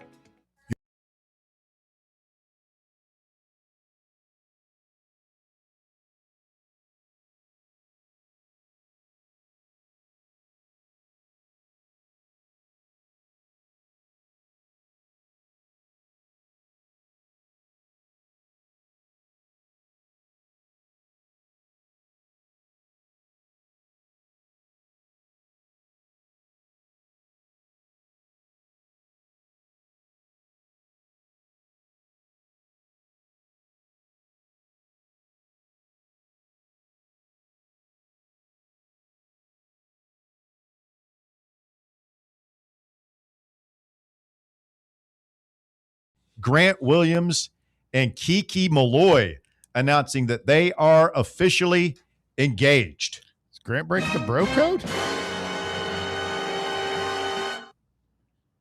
What's up? Grant's breaking the bro code. How so? It's a former teammate's ex. Hey, man. She was dating Urosh, right? Yeah, Urosh Plasvich. He went away. Ain't that far away. Wouldn't want that big 7'1" Good goon point. looking for me. I don't know, man. You know what they say, love is love. Whatever. All I know is get them in the marriage bed together because we need those babies. I mean, like, here about 18 years, is there any better athletic genes? I mean, you're waiting for Peyton's kids or Travis Henry. These guys are just knocking up normies. No offense. We've got Lawyer Malloy's daughter and one of the best basketball players we've ever had here, combining forces. Can you imagine the athletic genes that their offspring are going to possess? Kiki's the all-time home run leader for lady ball softball. Yeah, her dad's lawyer, but I mean, she stands on her own laurels. I mean, she's a world-class athlete. And now she's hooking up with another world-class athlete. I mean, what regardless of sex, we'd have either an incredible future Lady Vol or, who knows? What are the biggest sports power couples? Andre Agassi and Steffi Graf, Tiger and Lindsey Vonn. Yep. They say split, though. Tiger doesn't stay long. They never made babies. The one that could be is Asia Wilson and Bam Adebayo. Yeah, that's a athletic couple. It's going to be a hooper for sure. We had a potential one, but AZ Fudd and Paige Beckers. Yeah, depends on how you look at it, but yes. I mean, we had a potential one. It kind of crashed and burned with. Oh yeah, James Pearson, Rakia. They would have. Yeah. There's potential there. Probably the greatest athlete ever, and could be just a complete nut. Let's get a phone call in here from Brad in La Follette. Good afternoon, Brad. You're on the drive. It's Fan Run Radio. Hey, Russ. The phone lines are still broke. I mean, I'm talking to you right now. That same grouchy clown bears. Your visit can be short, man. I got my finger on the button anytime well played, you're here. Sir. That's good stuff. Well, guys, I didn't get a chance to talk to you over the draft, but it's a tradition like no other. I mean, every year, I mean, you have the ESPN pundits get up there and just start ripping our offense, ripping our head coach, talking about if you want to look at Chris Brazzell film, to go back to Tulane film and check it out. I mean, how much longer can you put up with that in recruiting? I mean, I know we're what are you going to do about it? Recruits, but I don't know. What are you going to do about it? I mean, does it even matter anymore in the day and age of NIL? We talked about this yesterday. Like, it used to be a pretty firm take, and I don't know if you think it's a hot take. It's more just common sense and obviousness that Tennessee needed a couple of these hypo guys, particularly quarterbacks and receivers, to go show out at the NFL level for recruiting so that we could get players. And I call it a feeling, but I just don't know if that's as important anymore. I mean, look, we're still recruiting like gangbusters at receivers. We're still recruiting 5-star quarterbacks. We're still like, does it even matter? Let them say what they want. I mean, ultimately, I believe it does, Russ. I mean, because if not, you're going to get players that are just looking for lifelines in NIL. I mean, any player that's worth a darn is going to be wanting to be prepared to go to the NFL. But we've been talking about this for 5 years now, Brad, and it hasn't had a negative impact on our recruiting. I mean, I see what you're saying. Like, if we swung and missed at a lot of top prospects, and I like believe who? that had a lot to do with it. I mean, look, we've got Faison coming in on the heels of George, on the heels of Nico. So we're not having any issue recruiting top talent. Yeah, 5-star quarterbacks. We've got Tristan Keys as a freshman this year on the heels of Mike Matthews as a 5-star. Braylon Staley was highly recruited. Travis Smith was highly It's just not an issue right now. If it becomes an issue when you start hearing athletes say, well, I don't want to go to Tennessee because it's a gimmick offense and they don't prepare me for the next level, then yeah, like I guess that is an issue. But as long as it's just Nick Saban and, people on TV positing that it could be a problem for Tennessee, like it's not a problem until it's a problem. And right now it's not a problem. Saban really is a punk and a clown. I forgot to say anything about that yesterday. I'm glad you brought that up, Bear. Roll down Tide. Can't stand him. Another thing too, I'm sick and tired of seeing Nick Saban on everything too. By the way, I mean, can't he just go sit on his dock and watch the Ducks crap? Count his money. Watch the Ducks crap. Yeah, you tied it in with that Aflac thing with him, or yeah. I got you. Him and Deion Sanders together in those commercials, those are going off real good. Deion's dragging him down a little bit. Jeez. Do we know if Heupel was even at the draft? Because we had a couple players that could possibly have been first-round draft picks. Do we know if he made the trip? I mean, he's got better things to do than sit in the green room all night with Colton Hood. Could you imagine the bags of Doritos he would have gone through? All right, Brad. And thank you. I didn't. It's nice. Good to hear from you. Don't even look at me. Raised the level of discourse. So Nick says, here's a fun question. You look at the likes of Kurt Cinetti, Kirby Smart, Saban, etc. They all have similar personalities. Does Josh Heupel have the demeanor to be a national championship coach? I mean, he's not a miserable prick like those guys, Russ. Well, and I would add, do you need to be? Is that a bad thing? No, I think it helps. So. Another coach who's no longer coaching in college because he's not allowed to, but Jim Harbaugh was kind of that guy too. I said this last summer, and Urban Meyer was the same way. I take it back. I said it last fall. It was like when we lost that game with Nico at Arkansas, et cetera. I've said it before, man. A lot of respect for Josh. Seems to run a pretty clean program, et cetera. It's just like sometimes I feel like we're too nice, man. There's that line from Logan Roy in Succession where he says to his son, kind of a moment of passage where he's like, "You're not a killer," and I feel like that's kind of that's the mentality that those coaches we just talked about. That's what they purvey. It doesn't mean they're the only coaches that win natties. I get it, but man, there is a pattern there. It's a Game of Thrones. You're a killer. It's probably, I don't know if it's my biggest concern about Josh Heupel. I love what Josh Heupel has done here. Right. He got our program not even up off the mat, man. We were on the Colts slab, right? The patient had flatlined, and he brought us back to life. He gave us life. He's given us some great memories, but we're at the point now where can you get over the hump? Yep. And it's the quarterback. My criticism of the quarterback thing a couple of weeks ago about don't tell me that our quarterbacks are young and inexperienced. That's your job is to fix that. And I took some heat on the internets about, well, we are young and experienced. And I'm like, okay, yeah, I get that, but we shouldn't be. And if you think that's being harsh on Josh Heupel, well, he gets paid $9 million a year. Mm-hmm. He's held to a high standard, man. We're not, this is not making friends, man. We're trying to win championships. And Josh Heupel is a nice guy and everything. It's not about being a nice guy at this point. It's about winning, and he's getting paid heavily to do so. And I do think that firing Tim Banks and firing his strength coach that came with him from UCF those are hard decisions. Those are not nice guy moves. Those are, true. Hey, we're doing all right. We're not here to do all right. We're here to win it all, damn it.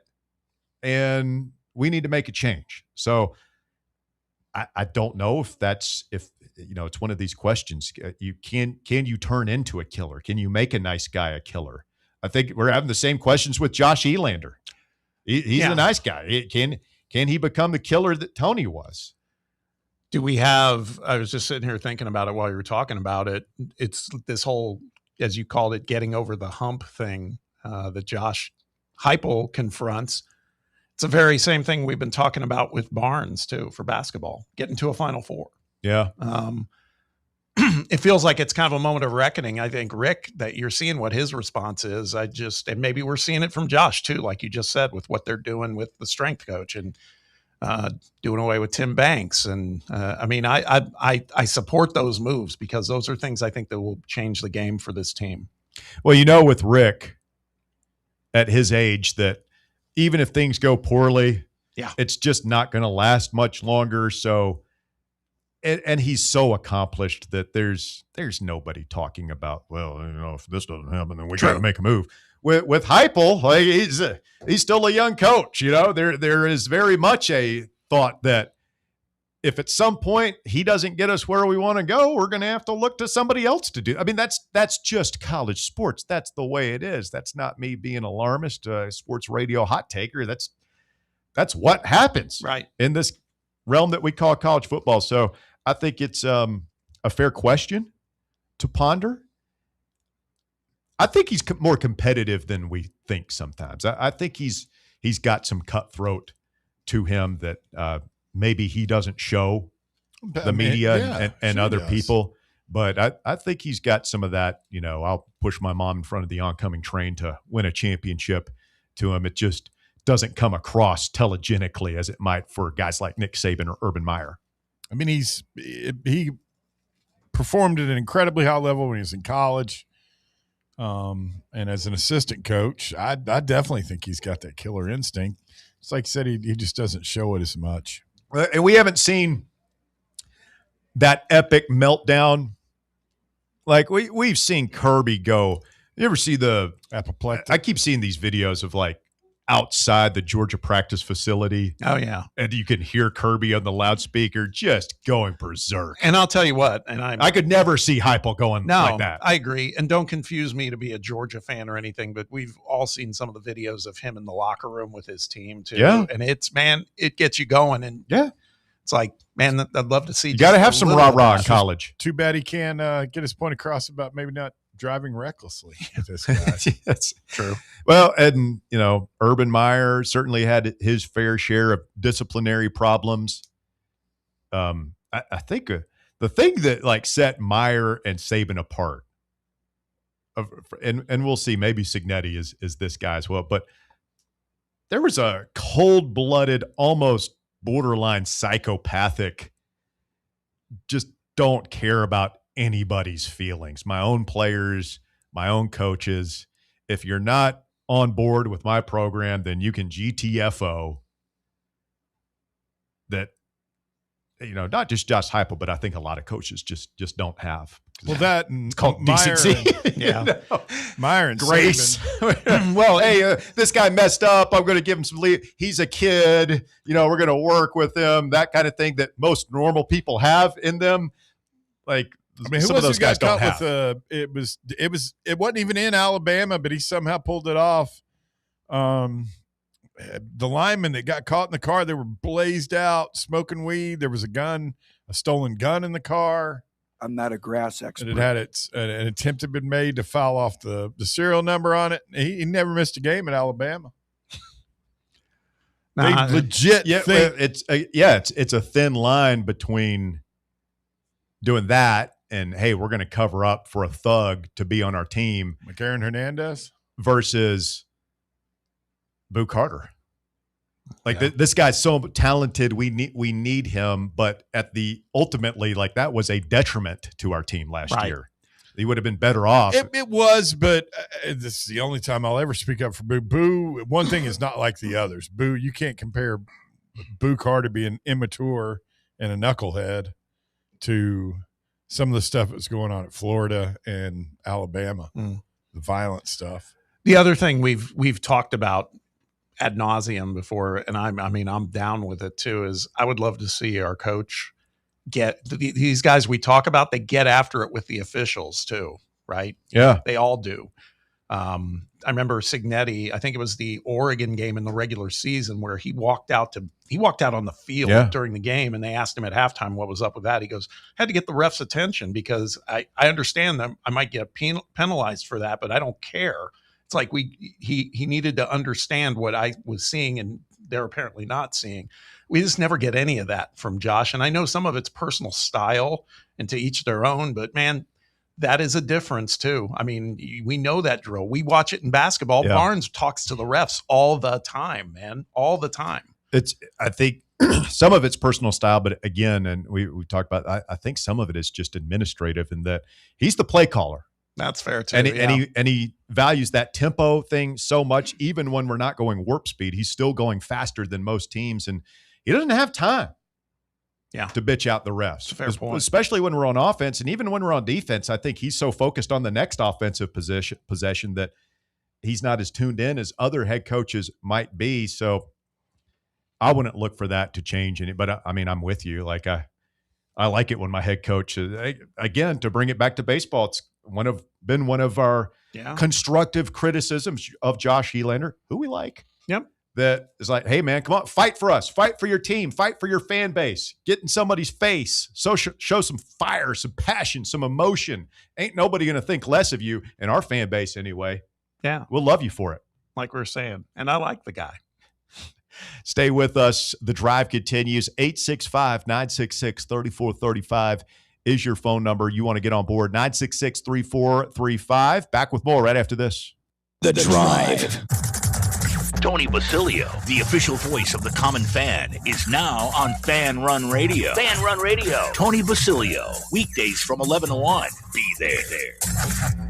Who's ready for some Smokies baseball? Catch all the action next week with your favorite promotions. Kicking off the week with Cinco de Mayo. Then all you can eat Wednesday, Knox Vegas Thirsty Thursday, and over the weekend, we've got Feel Good Friday. And do you like gum? Yes! Well, how about Big League Chew? Good, because Saturday, it's Big League Chew night. Get ready to blow some bubbles, and we've got fireworks. We're closing out the week with our day game, and we're celebrating Mom. Next week's plans are set. Get your tickets now at smokiesbaseball.com.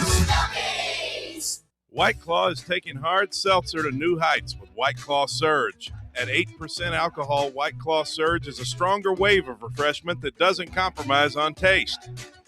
Available in 4 bold waves of flavor like ripe blackberry, citrusy blood orange, zesty natural lime, and tart cranberry.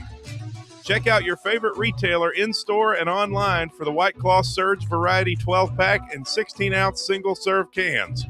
White Claw Surge. Please drink responsibly.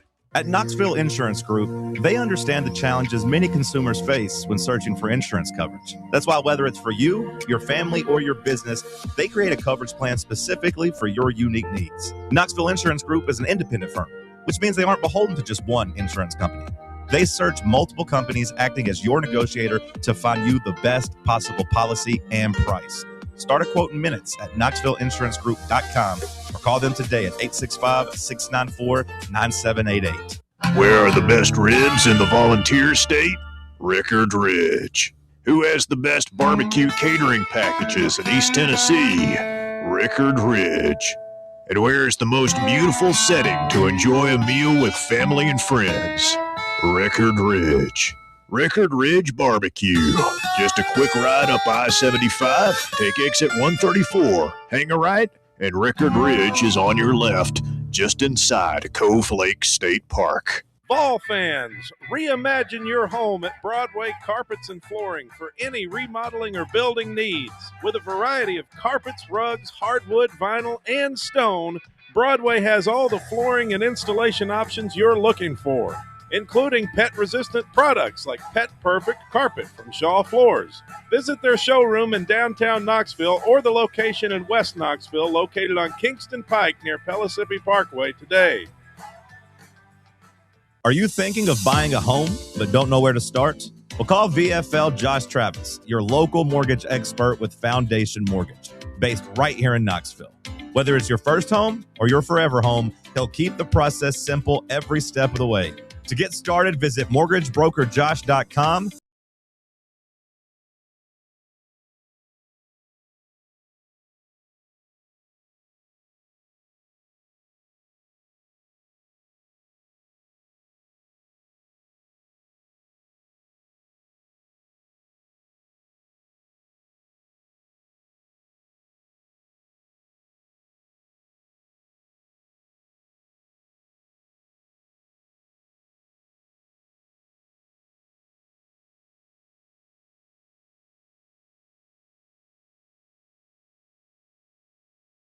That big, beautiful smile will live on forever, won't it? Oh, yeah.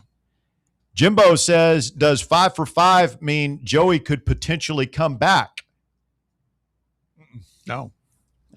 Joey signed a deal with a professional football team this week. Right. And I think he played for like 6 or 7 years. So Yeah. I still don't think he's covered by 5 for 5. I'm wondering what it means for some of the guys coming in for the basketball Vols and for next year, right? I mean, like a Day Ames or they could be 2-year guys potentially. Yeah, Ames could be. This will be his 5th. This would be his 4th year, I should say.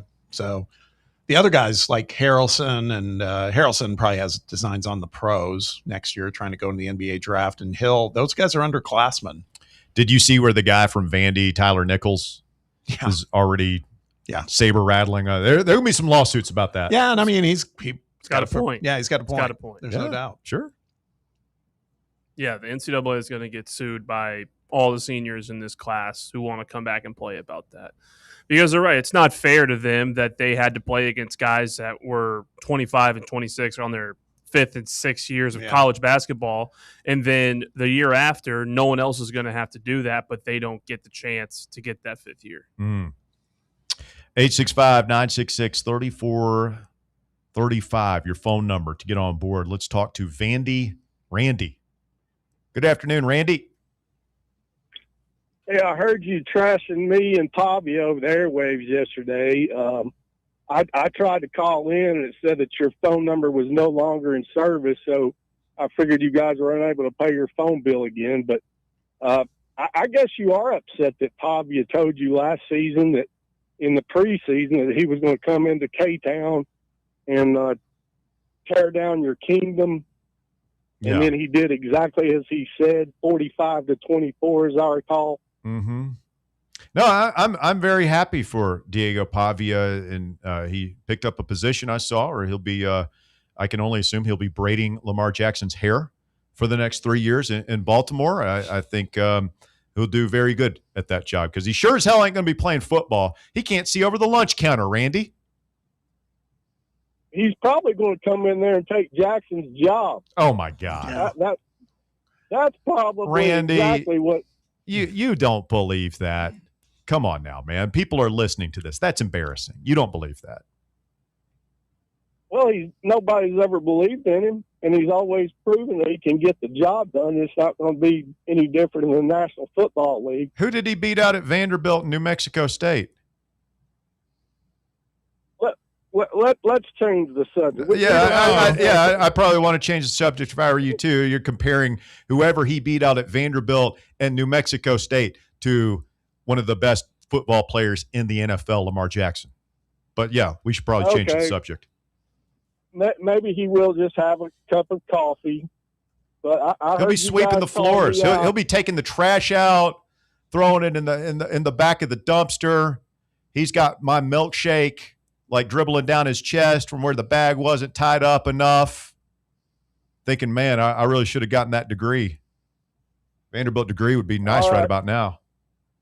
You guys have a good day. Thank you. I'm sorry, Randy. Was that too hard? I feel like I hurt his feelings. I love you, Randy. There's some. He got some good lines on our phone too. Could have paid our phone bill. That's good. I like that. It's good. That's good. I think the whole thing with Pavia, by the way, it's really obvious. They came into Knoxville, kicked our ass. I get that. He was a good college football player. He's also a first-class jerk, just the way he comports himself and everything. So it's hard to root for the guy, quite honestly. His entire family. I mean, his brothers got arrested here. Yeah. Legitimately, deservedly. Yeah.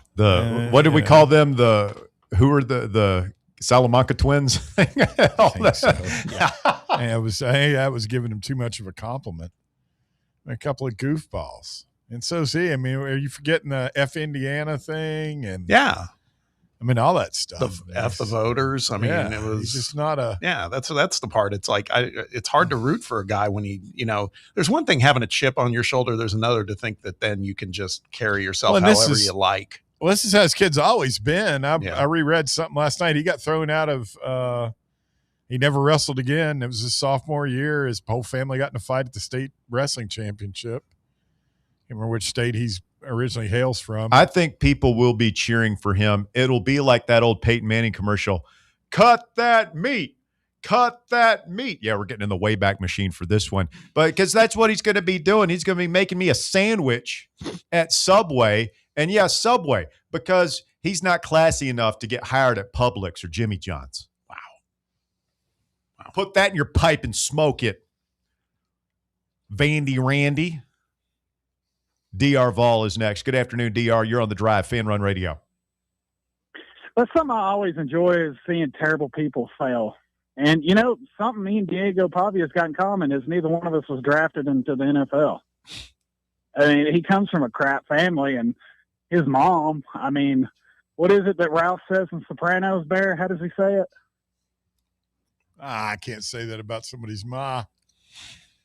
She is. Russell does it better. Herself. Mothers are off limits on this show. I mean, have you no decency, sir? At long last, have you no decency, DR Vol? Hey, did you watch Dirty Work? No, I don't know what that is. Man. You don't know what that? Wait, I is? sent you the link on YouTube. Remember? Oh, yeah. No, I haven't watched it yet. I'm telling you, I'm in the middle of a Sopranos rewatch. I get locked in on a show. Evidently, It's a great show. it's fantastic. Was Ralph the most hateable character on there? No, I'm probably top No, three. he's in the top three. He's definitely. It's Ralph, Richie Aprile, or of course our friend from Philly Leotardo. I bet Janice. No, she's not in that level. She's just annoying. She always causes Well, trouble. I feel like I'm ahead of the curve and maybe even get I told you so. Because my algorithm, everybody's calling Pavia. They're calling him a midget. So that's my whole algorithm now is people hating on midgets. And I got crucified on here for that, but now everybody's following my lead. It was wild. Dan Patrick on his show yesterday, he was calling Pavia Pavia, and he did it time after time. And I was like, surely you know how his name's pronounced. Yeah, that's a pro sports fan right there, man. Yeah. He ain't been watching many Vanderbilt football games. Clearly. No, not at all. Well, guys, we're going to keep the momentum going this weekend and then get slaughtered versus Texas because we're coming to town for the Texas series. So I'm kind of iffy on that, honestly. Oh, nice. Well, then why would you attend if you think you're the jinx? I don't think I'm the jinx. I want to come into Knoxville. A little gun shy. Come see y'all. Is that all right? Yeah, Of course it is. Look forward to seeing you and your better half. Yeah, that's right. I look forward to seeing you, Russ, and Bear with his hammer and sickle. Thank you. DR. In total clown. DR drops off. That creates the line available for you, 865-966-3435. His algorithm is all midgets now. I'll tell you what, mine is all tornado videos. I guess I just watched one or two from over the weekend, and now I can't stop, man. You show me a good tornado video, I'm there. And the best tornado videos are always like out in the plains of Oklahoma and some woman on her porch saying, "Get on in here, kids." Like she's tried to herd everybody into the shelter. They got those storm shelters or whatever. Come on, Rufus, you put that down and get down here in this. Oh my God. And like it's blowing all over the place. They barely get in there. Wow. I love the tornado videos. I watched one today. There's a guy, he's like in a front end loader or something. He's some big piece of construction equipment. And I mean, it's going on everywhere. It's just all hell's breaking loose. And a big tree falls like right in front. Would have killed him. 5 feet closer. Would have been teeth, hair, and eyeballs everywhere. I grew up in tornado country. Oh, yeah? It's not. Yeah, it's kind of. I kind of watch in awe of some of the videos like you do, but man, it's a little scary. Well, and like now with the phones, like we're getting so many more videos. Yeah, of them, like just incredible footage out there. But yeah, the Mother Nature, undefeated. Don't mess with her. She'll come at you. I lived in Memphis for half a year until we escaped. Mm-hmm. And that's one of my memories from Memphis is being down in the basement and hearing they had the sirens there. Yeah. I mean, like it's already scary enough for children, but you hear that like World War II air raid sound. Like that's just utterly terrifying. That thing slowly revs up. Batten down the hatches. It's about to get real. 865-966-3435, your number if you want. Yeah, my algorithm right now is all tornado videos. And then this is kind of embarrassing and disgusting to say, but like videos of people getting stuff removed from their ears. Jesus. That's gross. Yeah. You guys never get those? No, I can't watch those. I find that disgusting, but you show me like an Indian guy getting like a big old ball of wax, or a cockroach like pulled out of his ear with that camera that goes down the ear canal. Oh, it's so satisfying. You think that's less gross than the pimple popper? Yeah, I do. I think it's all just nasty. I mean, gross is in the eye of the beholder. What's the other show? This is one of my former networks I was affiliated with. TLC does Dr. Pimple Popper. They also did a show called My Feet Are Killing Me. Oh, you see some gnarled feet. Oh God, it's horrible. It's horrible. Yeah, people with like really fungus, really bad feet. You get a load of that guy, like toenail fungus guy. And first of all, like you should never get a load of that. No. Like, I don't know, Barry Walker might be that guy. But I wouldn't know because I've never seen their toes. But I used to wear flip-flops to work. Do you? Back Why'd in you the stop? old days. Are you toenail fungus guy? You got a little growth going on down there? Little athlete's foot? No, I think it may have been your comment unless you're at the beach. It It is true. Yeah. Come on. We live in a society. I don't want to see. That's a good point. Like, I don't want to see most feet. Like, even if I sat down in the tub, I scrubbed with a pumice stone, I got out, I lotioned up, like my feet are clean and as good as they're ever going to be. I still don't want to see them. Yeah, I mean, there's a member of Fan Run that's got a horrendous case of it. It's not me. I certainly don't want to see your gnarled, tree limb toes. Yeah, with the brown nails and like fungal things growing around your ankle. And yeah, we're good. Somebody trying to paint a word picture here for you, Bob. Somebody on the It's live radio. chat, the J Mullen one said, "Bob, now is the time to change the subject," and I don't disagree. It's tough when you got that. It's such a sense of relief, man, when you see that guy and he gets the big old thing of yellow wax pulled out.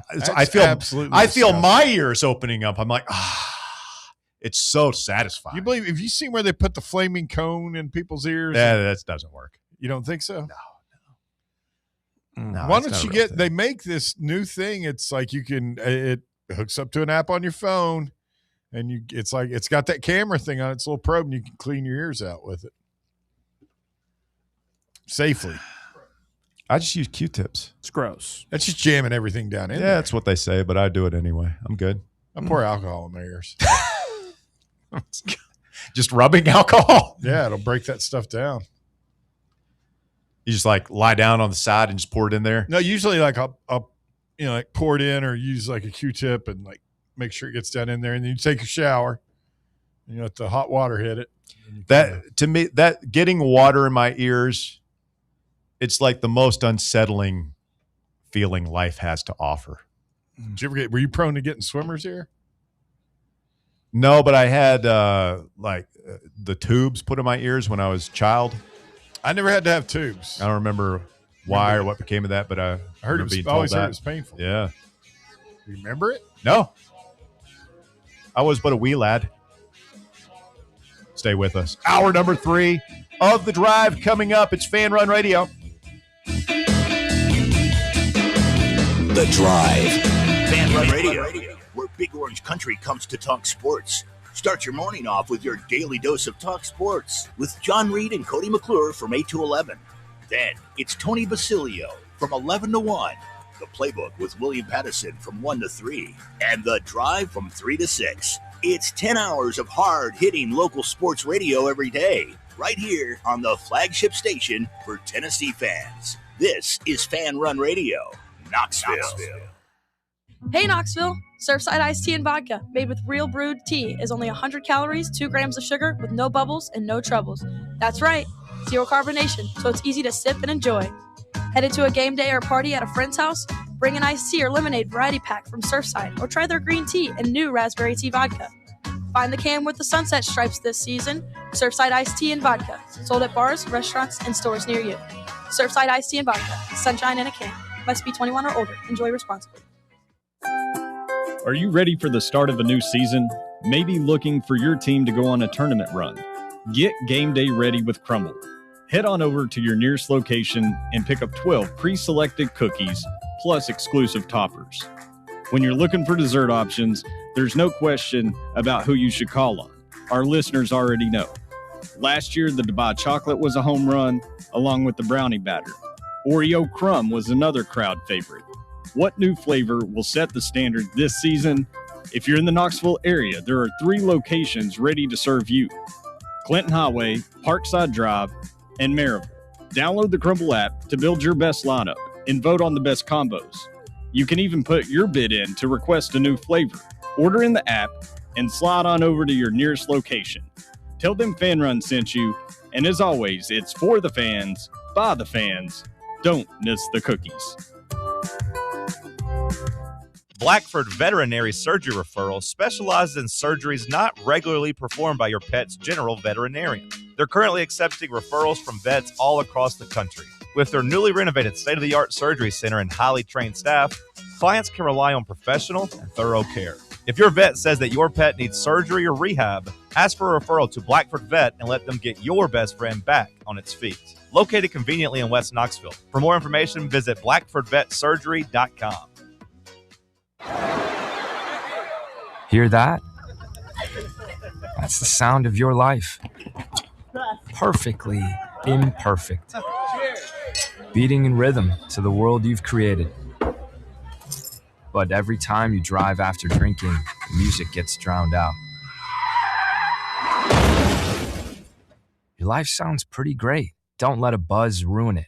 Buzz driving is drunk driving. Don't drive buzzed. A message from NHTSA and the Ad Council. You're listening to FM 105.7 and AM 1340, WKGN Knoxville, and W289CU Knoxville, Fan Run Radio.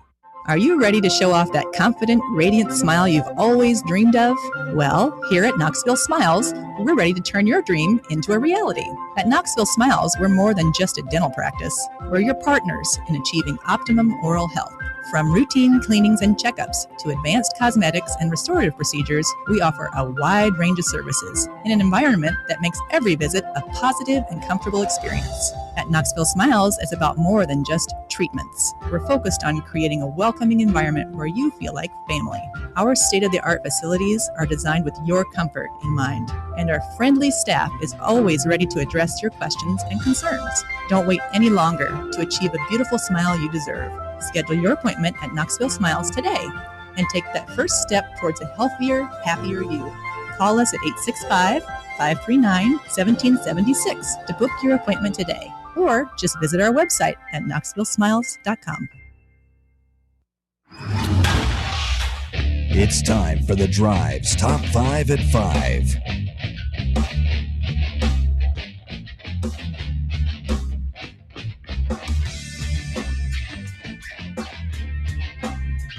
Quitting time on your Tuesday, 5 o'clock here on Fan Run Radio. I'm Russell Smith. Thanks for tuning in to the show. We begin our third and final hour, as always, with the top 5 at 5. It's brought to you by Knoxville Smiles. Walker Smith, what you got?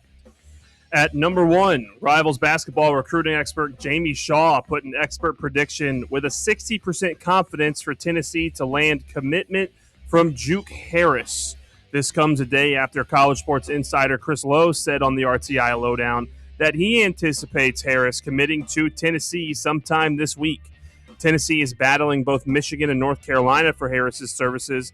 However, Michigan appears to be the biggest threat to Tennessee at this point. So we're Joe Tipton of On 3 said he thinks it's UT or the draft. So at this point, it would be the shock of the century if Juke were to go to a college other than Tennessee. It wouldn't be. It'd be surprising to me if he went to the NBA, but I wouldn't be falling my seat stunned. I mean, I'd be a little surprised. His latest mock, they had him at 33, first pick of the second round. Yeah, that's what I'm saying. Like, I would be. Yeah. I put the Juke thing at 90%, Bob. I'm feeling great about it. Yeah, I feel pretty good too. I mean, I think some of it, some people were saying, why would he announce something this week if he's still going through the draft process? I think there's a compelling argument. He may just want to stop the noise, you know what I mean? And just be like, okay, it's either NBA or this school. Go ahead and lock your spot. And didn't Chaz do that? Yeah. Basically the same thing. Mm-hmm. At number 2, Tennessee baseball will play another midweek game tonight against West Georgia at Lindsey Nelson Stadium. Star freshman pitcher Cam Appenzeller will start his first career game for Tennessee on the mound tonight after being electric out of the bullpen this year. First pitch is at 6 p.m. on SEC Network Plus. They're going to have weather tonight. More storms are rolling in. Oh, it's like a wind gusts up to 19 miles per hour. Rain not scheduled to get here till the wee hours of the morning, so should be good. Maybe a breezy evening over at Lindsey Nelson, but Hopefully the wind's blowing out. well, knock on wood. Don't want to tempt the wrath of the whatever high top thing here, but we have successfully negotiated the midweek minefield up until this point. Yeah, just can't step on a mine now. No. Not when things are looking so good, trending Let's go ahead and get this dub, and if we could do it in 7 innings, that would be nice too. Guys are 7-3 in their last 10. That's definitely moving in the right direction. Yeah, I mean, it feels like we've got some momentum, and I think that obviously you want to win tonight, and then, I mean, Friday night is just huge to me.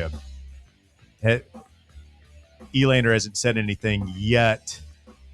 I wonder if he says something tonight, but I'm assuming he's going to go back to Tegan Coons after that performance we saw out of him last week. I'm assuming that we start him Friday night at Kentucky. Let's go up there, see if we can shut those guys down with our best pitcher. And if we can continue seeing the ball and hitting the ball and have a chance to start that series off right. At number 3, former NBA player and assistant coach Damon Jones became the first person to plead guilty today in a gambling sweep that led to the arrests of more than 30 people, including reputed mobsters and other basketball figures. During back-to-back hearings in Brooklyn federal court, Jones entered guilty pleas to two counts of conspiracy to commit wire fraud for his role in what prosecutors say were sports betting and rigged poker game schemes. You know, one thing I didn't even realize, I forgot all about it, but when I saw Portland playing in the NBA playoffs, their coach is Tiago Splitter, who's filling in for Chauncey Billups, who's been essentially out the whole season because he's under investigation. Because of this. Yeah. Yep. Bob, you're a man of great moral character and integrity, at least compared to us. Do you think this whole legalizing sports gambling thing, is this a good thing for society now that we're kind of in the thick of it?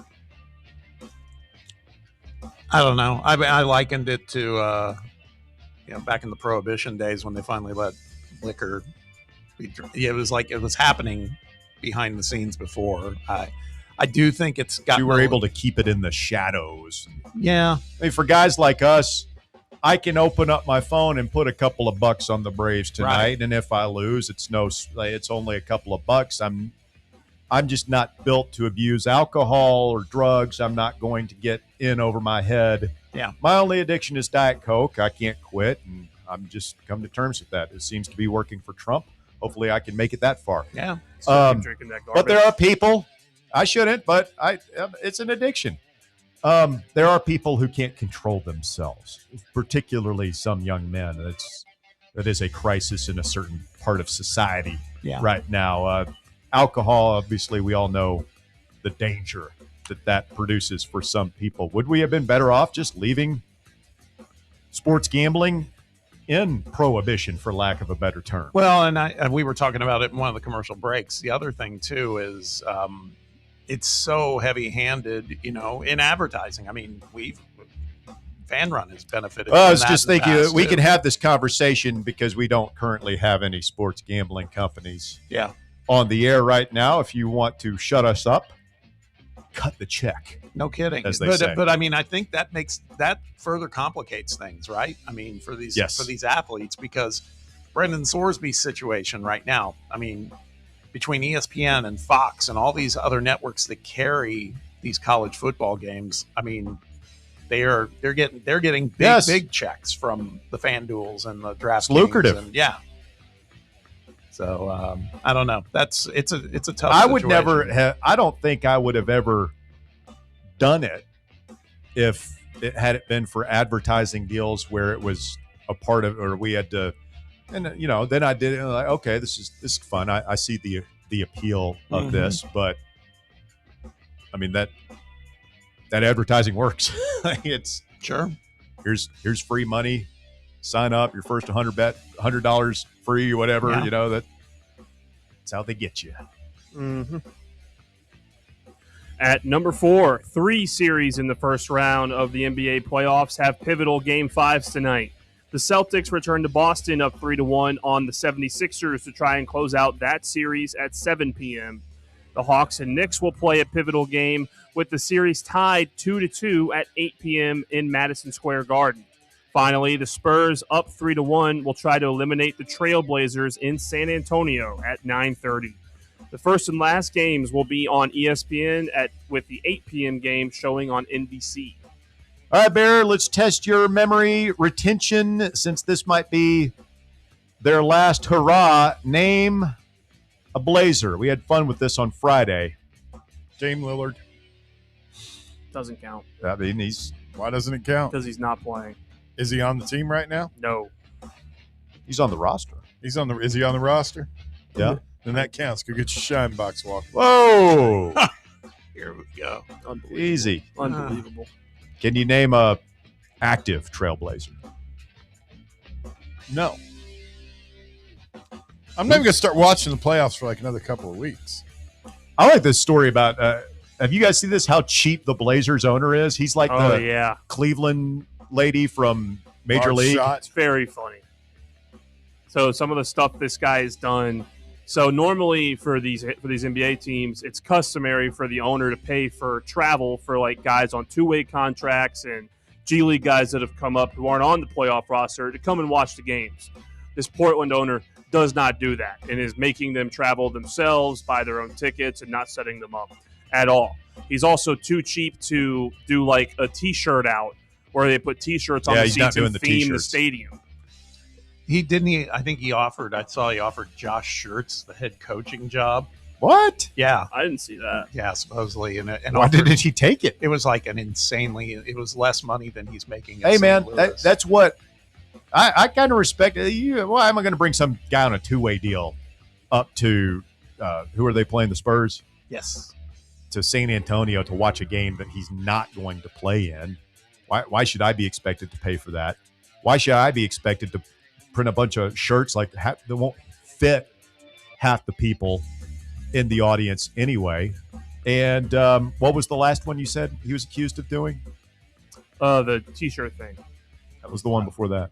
I didn't say anything after that. No, you listed like 3 things that he was too cheap to do. Not flying the players, not doing the T-shirts. That was it. Sworn there was a third one. Anyway. This guy, just so you know, this guy just bought the team this year. And he's also the owner of the Carolina Hurricanes, the NHL team. The shirts thing, I mean, that's basically a variation of what I've been saying I would do if I were the athletics director at Utah State or Iowa State or somewhere like that. I would say, hey, I'm going to go and find a basketball coach that's been successful at the D3 level or something that obviously knows his X's and O's, and I'm going to hire him for a fraction of what most coaches in this league are making and take all that other money and buy the best roster we can so that they could be successful. Because there are plenty of coaches in D2, D3, there are plenty of high school coaches who know just as much basketball as some of these D1 coaches who haven't been around that long, but are just flashy, or they were sitting next to the right guy for a couple of years, that if you just give them money to go find a roster, they can be successful. But in theory, I mean, you got to hire the right guy. You got to find a winner who's proven in everything. I would have taken that job if I were Josh Schertz. Gotta say, I was watching that series the other night. I'm stating the obvious here, but Victor Wembanyama is absolutely good at basketball. Incredible. If you haven't watched him yet, highly recommend you just watch a game. Watch one of the games. He's shooting threes that are like 5 feet beyond the arc. Yeah. And step back threes. Yeah. Yeah. No, I mean, he's amazing. Defensive player of the year. He has a title. I mean, this guy who trained with Jamal Crawford on his handle.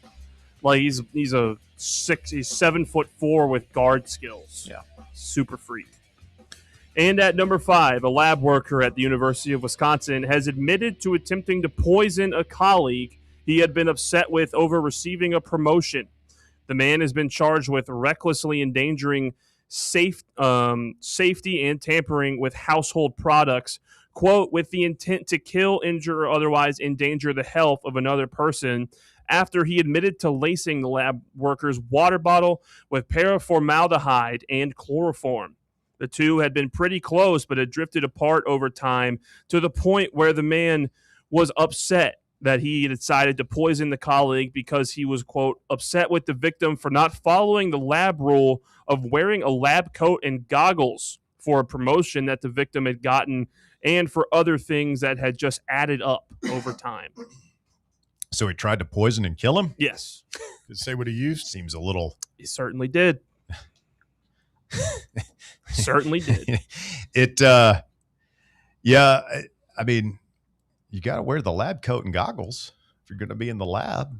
I mean, I wouldn't poison the guy over it, but I feel like that's the entire point of becoming a scientist, is so you can get one of those lab coats with your name stitched on it in cursive. Well, it seems like he used to be that guy, but then he got the promotion and stopped wearing the lab coat and goggles. I mean, he got lazy, got fat and happy, and this guy, he was feeling some type of way about it. You have anybody that might want to poison you in your life, Bear? That's why I always try and stay pleasant with my wife. Not really. You just hear the story about like the guy's wife has been feeding him arsenic for a month. I swear to God, I went to high school with a guy, and and been for a long time, his ex-wife. He's remarried, married a girl we all grew up with, doing much better. But this guy legit, his wife at the time was poisoning his food. See? Happens, Bob. Head on a swivel. Nah.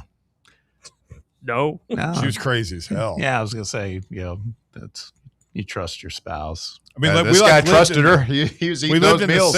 We lived in the same apartment complex, like one building over. Did she go to prison? I don't really remember how it happened, but like she would not let him come hang out with us or talk to us at all. Just the worst.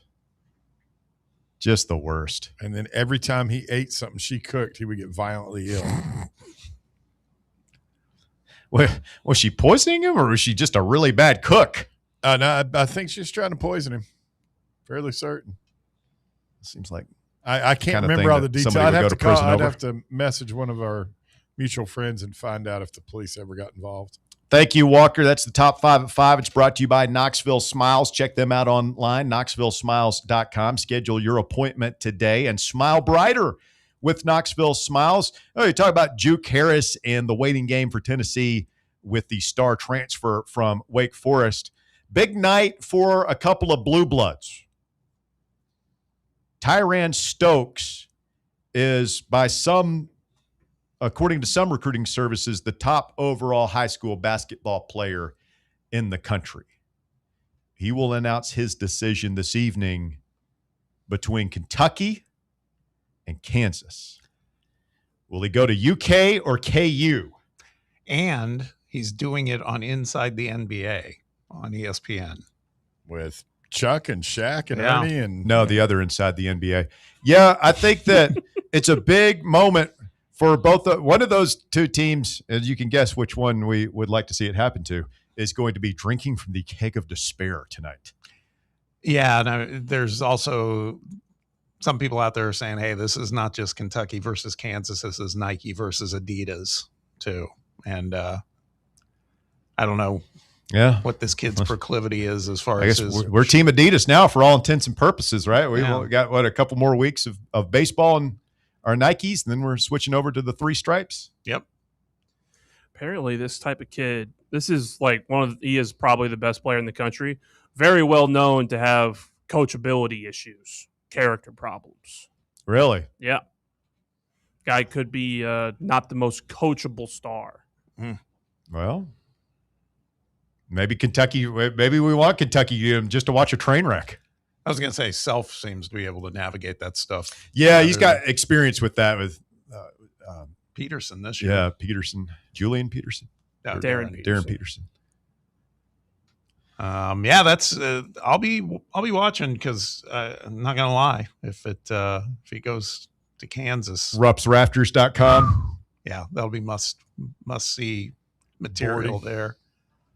Coming up, we'll get more of your phone calls in here.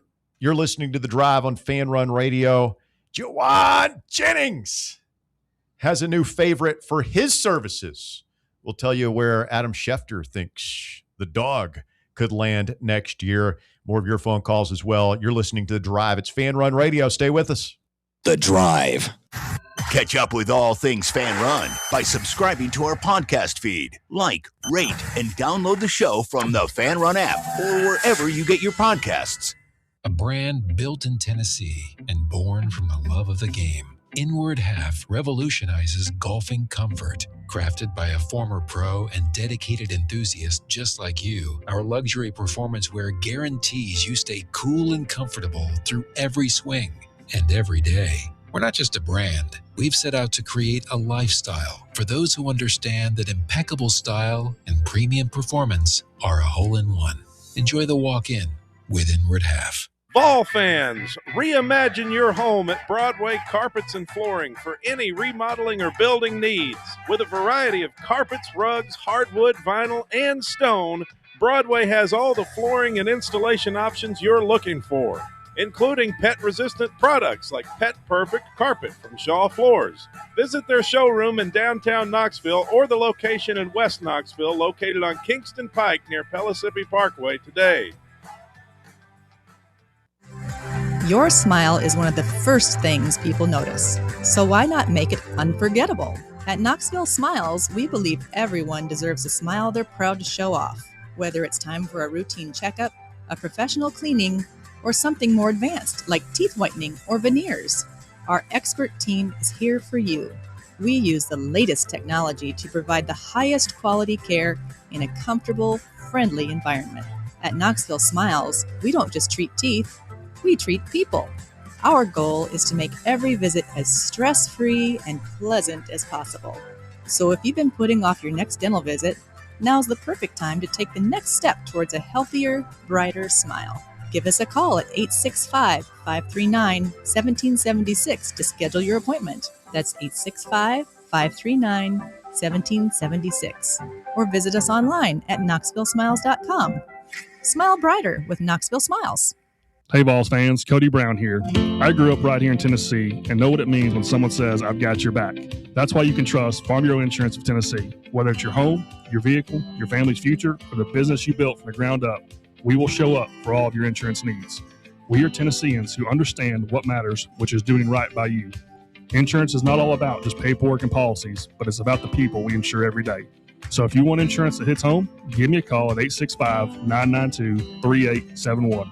Go Vols.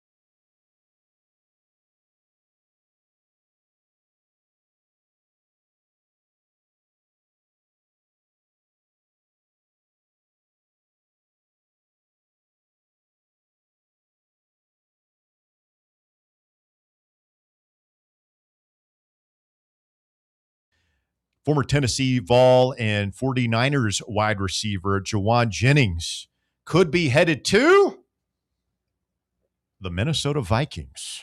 Ooh. You don't like that? No, because, I mean, they're just kind of lost right now. Well, they're not in a great quarterback spot, but that was completely self-inflicted. They have a really, really good coach. Kevin O'Connell is a known quarterback guru. Like, he's been able to get good play out of a couple of guys. So, are they, I guess, just a terrible draft. This is just McCarthy's make or break year, basically.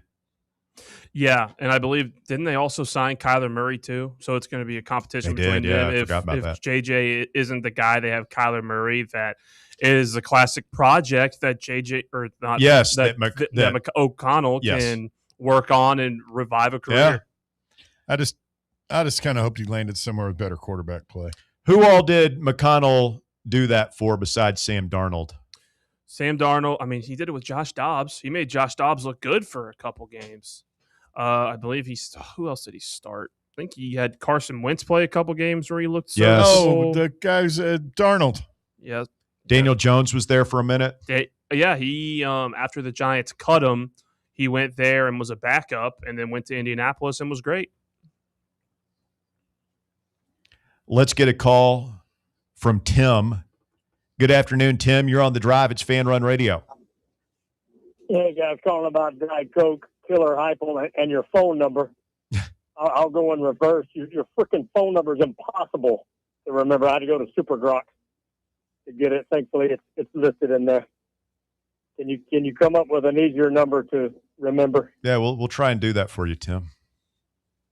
And I think Hypo, he's got the killer moments, like when Dinkowitz a few years ago, he ran it up. He showed no mercy on the Gators last year.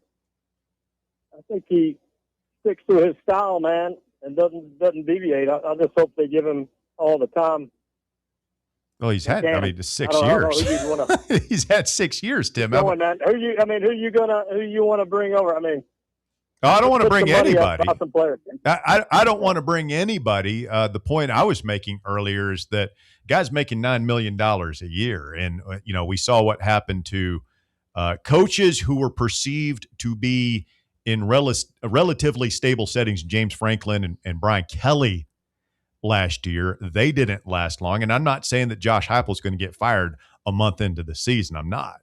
But at some point, fans demand championships. We'll go sour on him. It has been 28 years since we won a conference championship. That's unbelievable. We should have beat LSU. Should have, but didn't. I mean, at some point, like, I don't know, Bob, if Heupel gets us to a couple of 10-2s and we make the playoffs every now and then, but we just never win a trophy. We never hang a banner. We never win any sort of championship conference or otherwise. Do we just say, you know what? It's better than Jeremy Pruitt and dumbass Butch Jones football. We'll just ride this for as long as Heupel wants to go. Or at some point, do you say, you know what? No, we might hire another stooge out there, but damn it, we won a championship. No, I agree. I think that also, just again, we've watched it unfold for basketball just recently. Three straight Elite Eights. That's fantastic, but we want more, and that doesn't mean that you need a new coach or anything else. But it's like it's okay. Right. The expectation should be you want more if you have a certain level of success. That's just how it goes.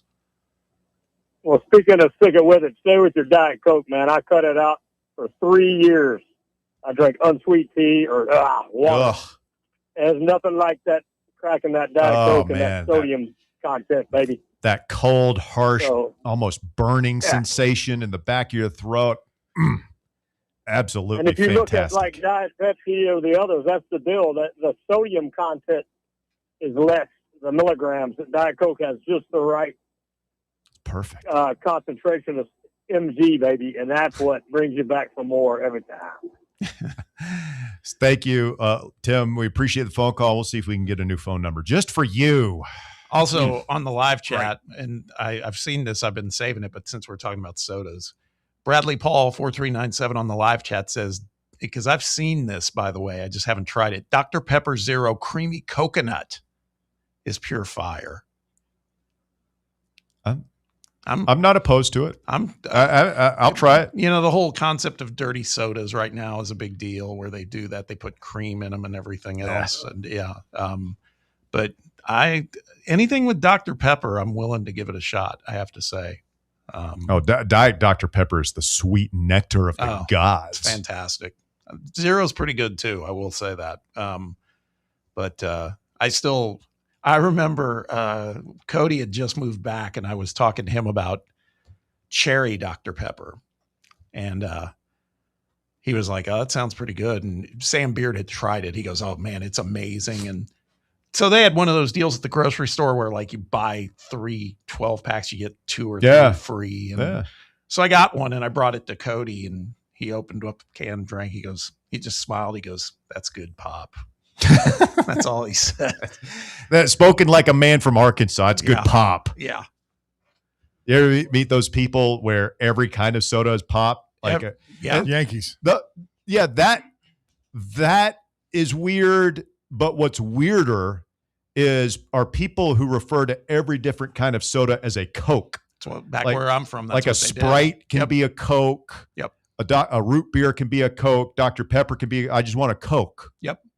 Like if I order Coke, I expect Coca-Cola. I'm going to order a Diet Coke. If I want a Sprite, I'm going to order a Sprite. No, I remember as a little kid, one of my aunts came over and was coming over to pick up my mom and I, and she was like, let's go get a Coke. And it just meant really that even widened the net. That meant going to a restaurant and maybe getting something to eat. Really? It could have been anything, huh? Yeah. But yeah, it was always, let's get a Coke, not a pop, not a soda. Let's get a Coke. So I was watching last night because there was no baseball or anything on. It was a wasteland unless watching the NBA playoffs like you sickos. Or NHL playoffs. Which I wasn't going to do. Well, that's real sick. It's really cool, though. So I'm watching on my phone, since we talked about it last night, The Outsiders. Oh, yeah. I got distracted. I had to do something else. I didn't finish it. But the scene where they're at the movie theater, like they sneak into the drive-in, and then they're sitting with the girls out there.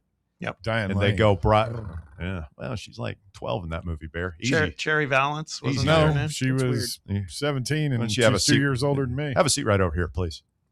But she's still hot. She is. The older the violin, the sweeter the music. Wow. But anyway, like they just buy the girls Cokes. I'm like, man, if I'm at a movie, like who just gets a Coke anymore? Like just as they didn't have a whole lot of money, Russell. They were called the greasers for a reason. They were the poor kids. Okay, fair enough.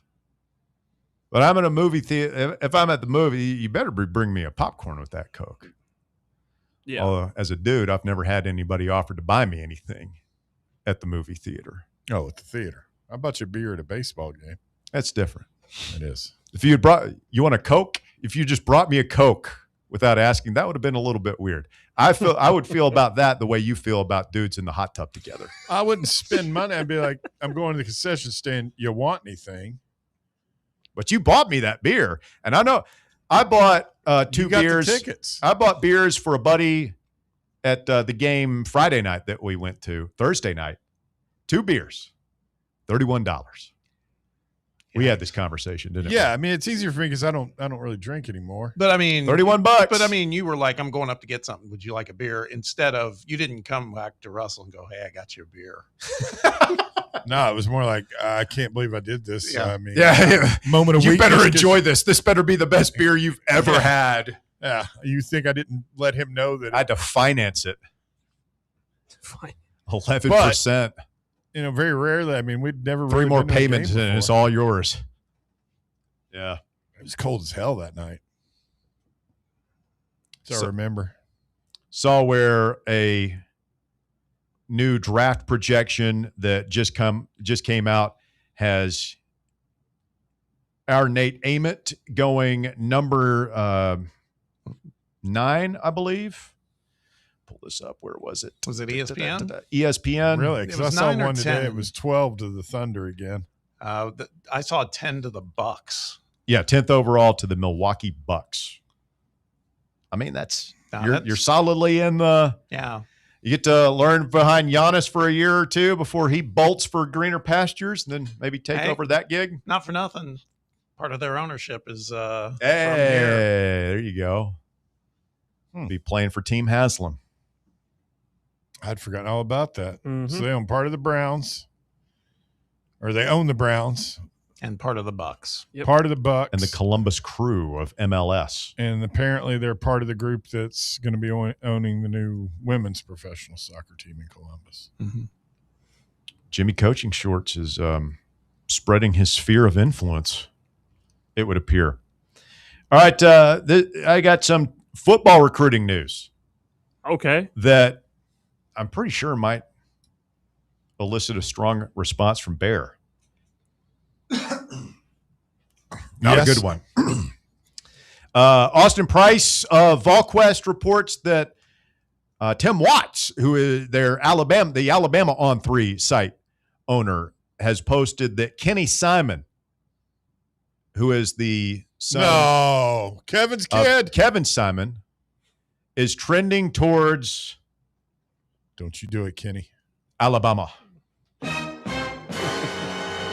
What a blow to poor Kevin. Roll down Tide. Kevin, I'm sorry, buddy.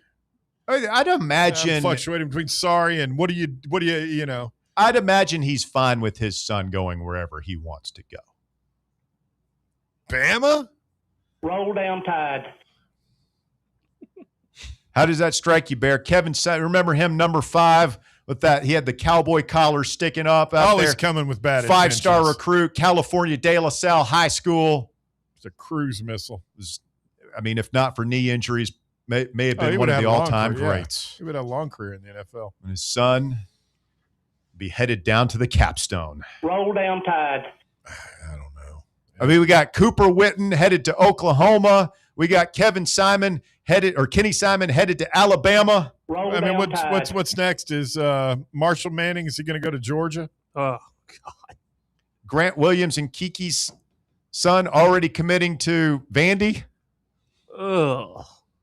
Don't even say that. Where'd Lawyer go to school? I can't remember. Michigan, I think. Oh God. It's an outrage. You Go to UT like his parents, or would he, Lawyer poison him with his Michigan poison? I will say this.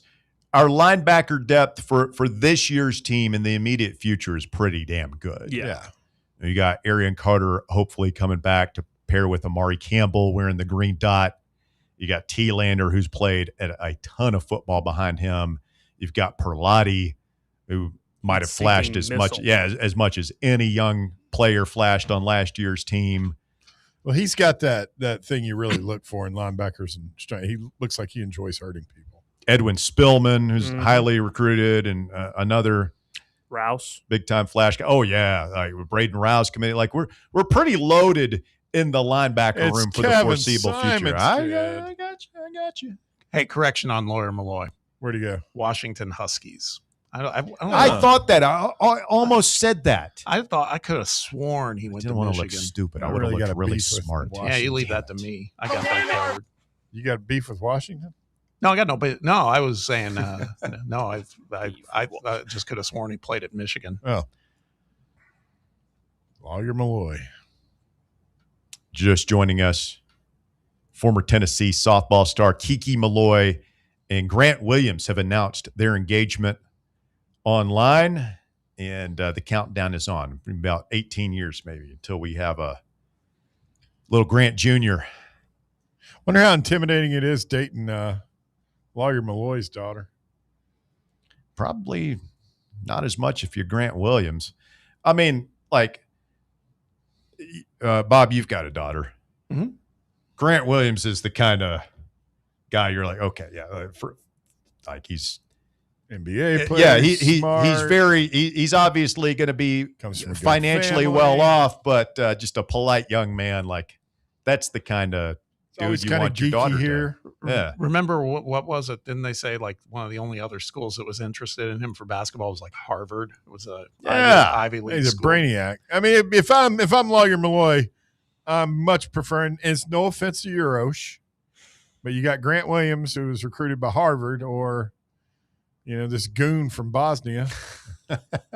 By way of Arizona State. The only thing with Grant's a little, he was a little too much into that Catan game. Did you ever hear about that? Yeah, oh yeah. Rick Butler got to play it with. It's a great game. You'd rather you want your daughter to marry a nerd, right? Yeah. Oh yeah. First of all, like, nerds aren't going to be punks. They're generally just more polite. But you can also threaten a nerd. And I know Grant Williams, like the big athletic nerd is a rarity, but he's not as intimidating as Lawyer Malloy always was. Just remember that name, Lawyer Malloy. It's a hell of a football name. Do you remember where he played in the NFL? Oh, Lawyer Malloy. He played for the Patriots. Hey. Look at the recall on Bear. Some days have good days and bad days, Russ. Coming up, the shocking conclusion of the drive. Speak now, forever hold your peace. Hey, we got a phone line. 865-966-3435. It's like the Vols bat, right? That one bat that they're talking about. On this year's team? Yeah, that's what they've been saying. We've been sharing a bat. That's what I've heard. Well, that's what time we were sharing a bat. Vitello was cussing an umpire, and they took a home run off the board. That's what you do in Little League, right? That one kid who had the nice bat. Everybody uses it. Hey, man, you got to use what works.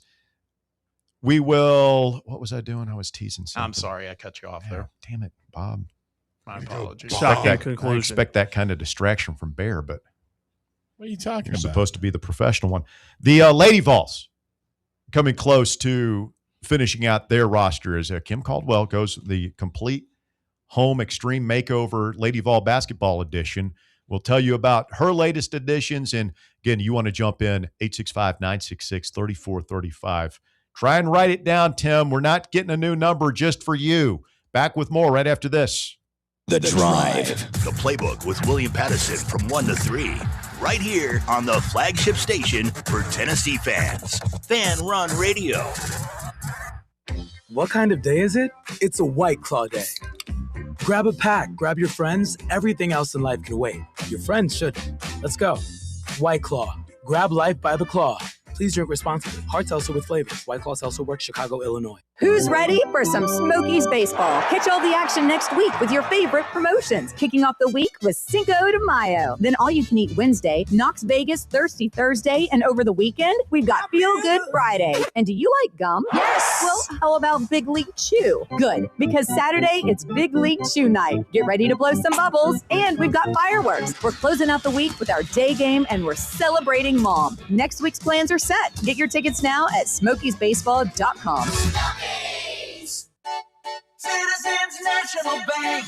Life is more fun with a Good Life account, offering extra benefits, including bank travel. Experience the trip of a lifetime to Ireland. Explore rolling green hills, historic castles, and charming villages across the Emerald Isle. Get in on the fun. Call 865-429-7935 today. Citizens National Bank. Banking never felt so good. Member FDIC. Located in Knoxville's historic Old City, Barley's offers great food, live music, the best draft beer selection in town, and now your new favorite place to watch sports. Their indoor projector is perfect for any weather, and they've revamped their upstairs area with more TVs to take in all of the action. Their menu features hand-battered chicken tenders, juicy burgers, fresh salads, and the tastiest pizza in Knoxville. You can enjoy their happy hour drink specials daily from open until 6 p.m. Barley's Tap Room and Pizzeria. Okay, so we really need uniforms and equipment for this season. Can I trust you with that? Cool, I'll just order them online. What? Yeah, I'm going to hop online and I'm going to get them ordered. Hold up, that's not a good idea. We shouldn't just spend money on some random online retailer, okay? I mean, it seems pretty convenient. Trust me, it's a terrible idea. Let me simplify this for you. SM Athletics. Okay, how do you pronounce it? SM Athletics? They're the go-to for uniforms and equipment, whether it's for universities, high schools, youth leagues, you name it. So why wouldn't you rather go with professionals who can guide us through the process, design the perfect uniforms, and deliver the best equipment? Yeah, I guess that makes sense. What's the name again? SM Athletics. Right. It's definitely smarter to go with a company that emphasizes customer service, fair pricing, and, of course, excellent products. Exactly. So, yeah, I guess it's settled then. For uniforms and equipment for all sports, it's SM Athletics. Don't you wish your life came with a warning app?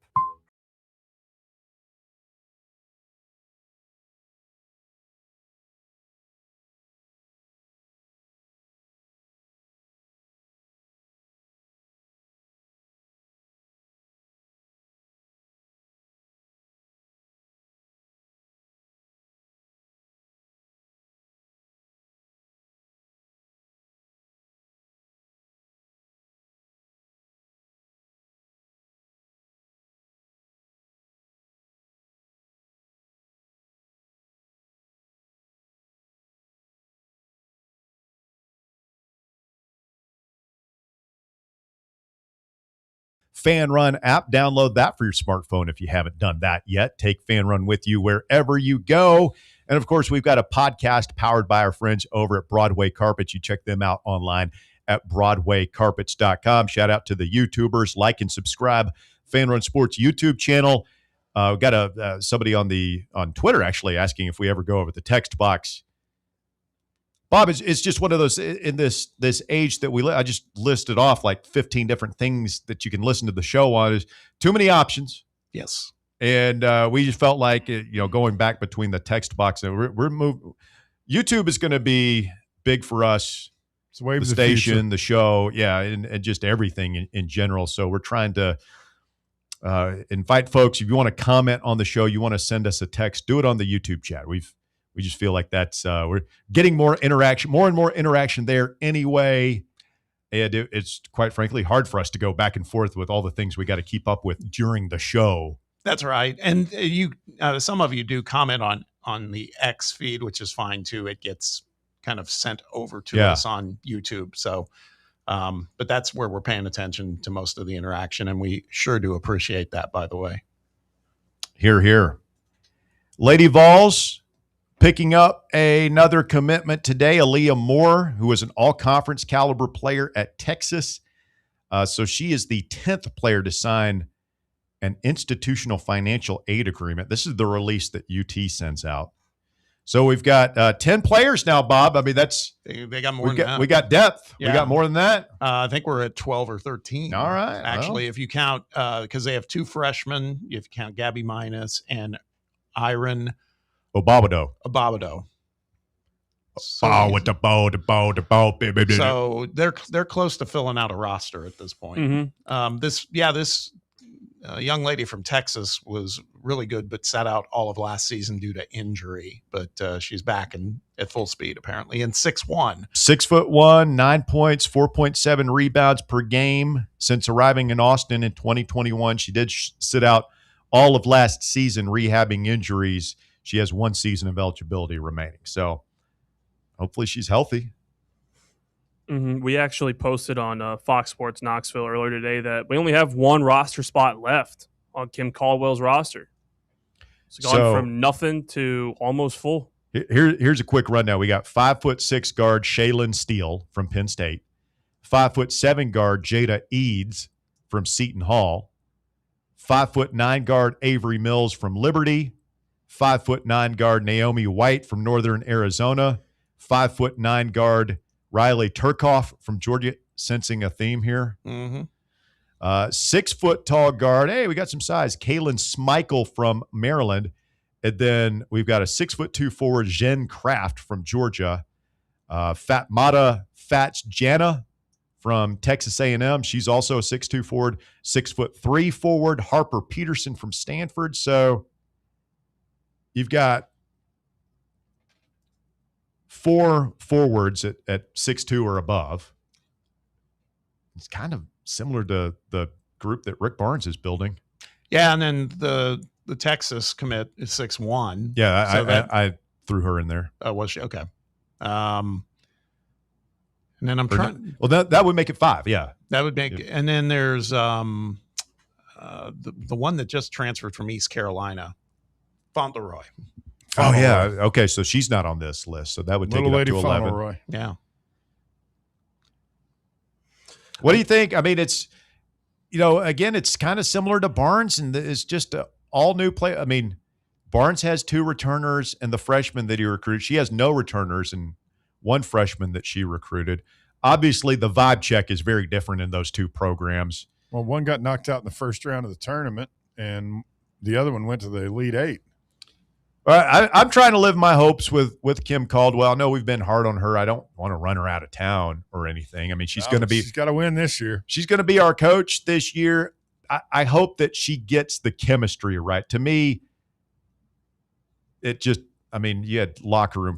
Last year was ugly. It was just ugly. Not even the stuff on the court. Just all the stuff we heard about what was going on behind the scenes. The team didn't like it. She didn't like the team. And I hope that she likes this team. I hope that character and chemistry were prime considerations in putting this roster together. Yeah, on a happier note, it seems like from what I've been able to tell, the LVVRs, that group of people have chilled out on her and are getting excited about the roster she's putting together.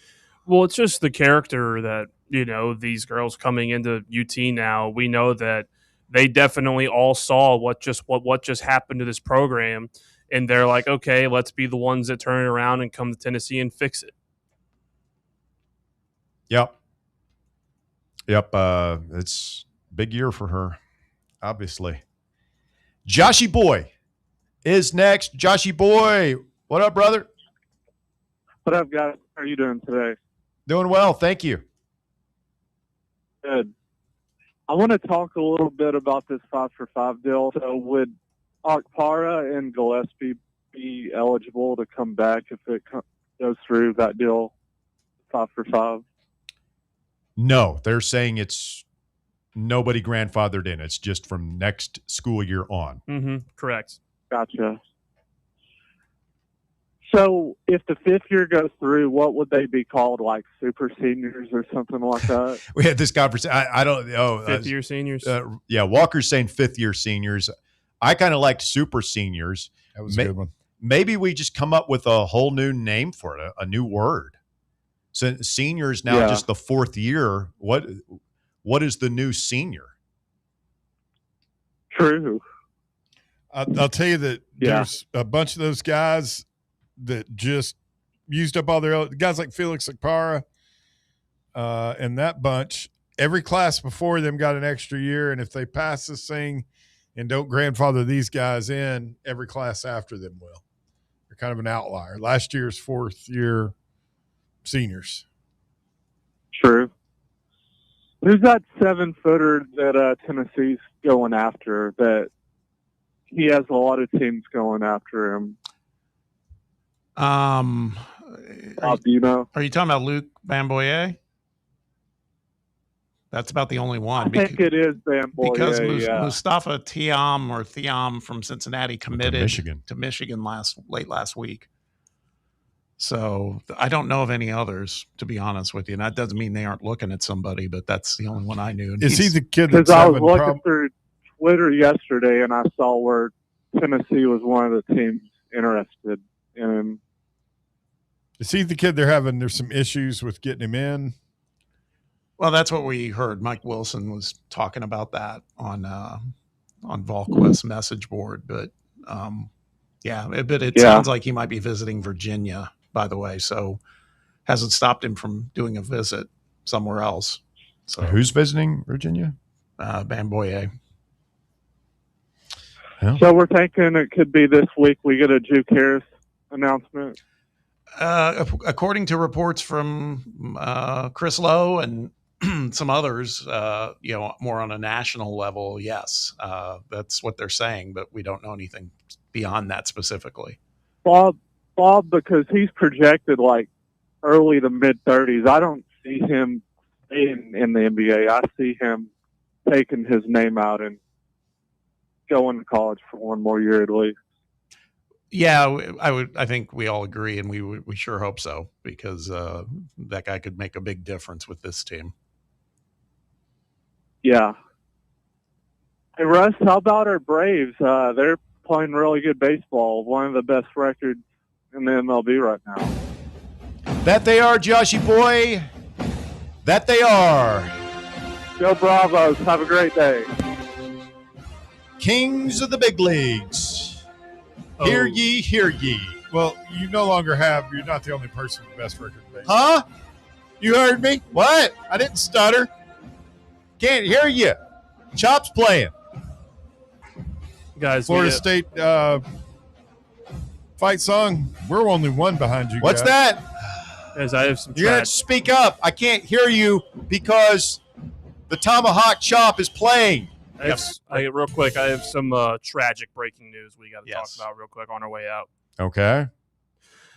The NCAA tournament has initiated the final steps to expand the men's and women's NCAA basketball tournament to 76 I thought somebody teams. died, Walker. You were looking at me like we could have gone to the breaking news desk. I just said should go to the breaking news desk. But then you gave me a very stern and serious look. I seriously thought you were going to tell me like something terrible. Yeah, this is terrible. Pretty terrible. Yeah, this sucks. It's not terrible. It's not tragic. Good Lord, man. Give me a heart attack. It's a tragedy. Oh, tomato. Easy. I get Some it. people. Walker. Easy. Bob and I are on the same wave. Yeah. All right. But yeah, it's pretty much done now. We're going to get a 76-team NCAA tournament. That's the stupidest thing I've ever heard in my life. Just dumb.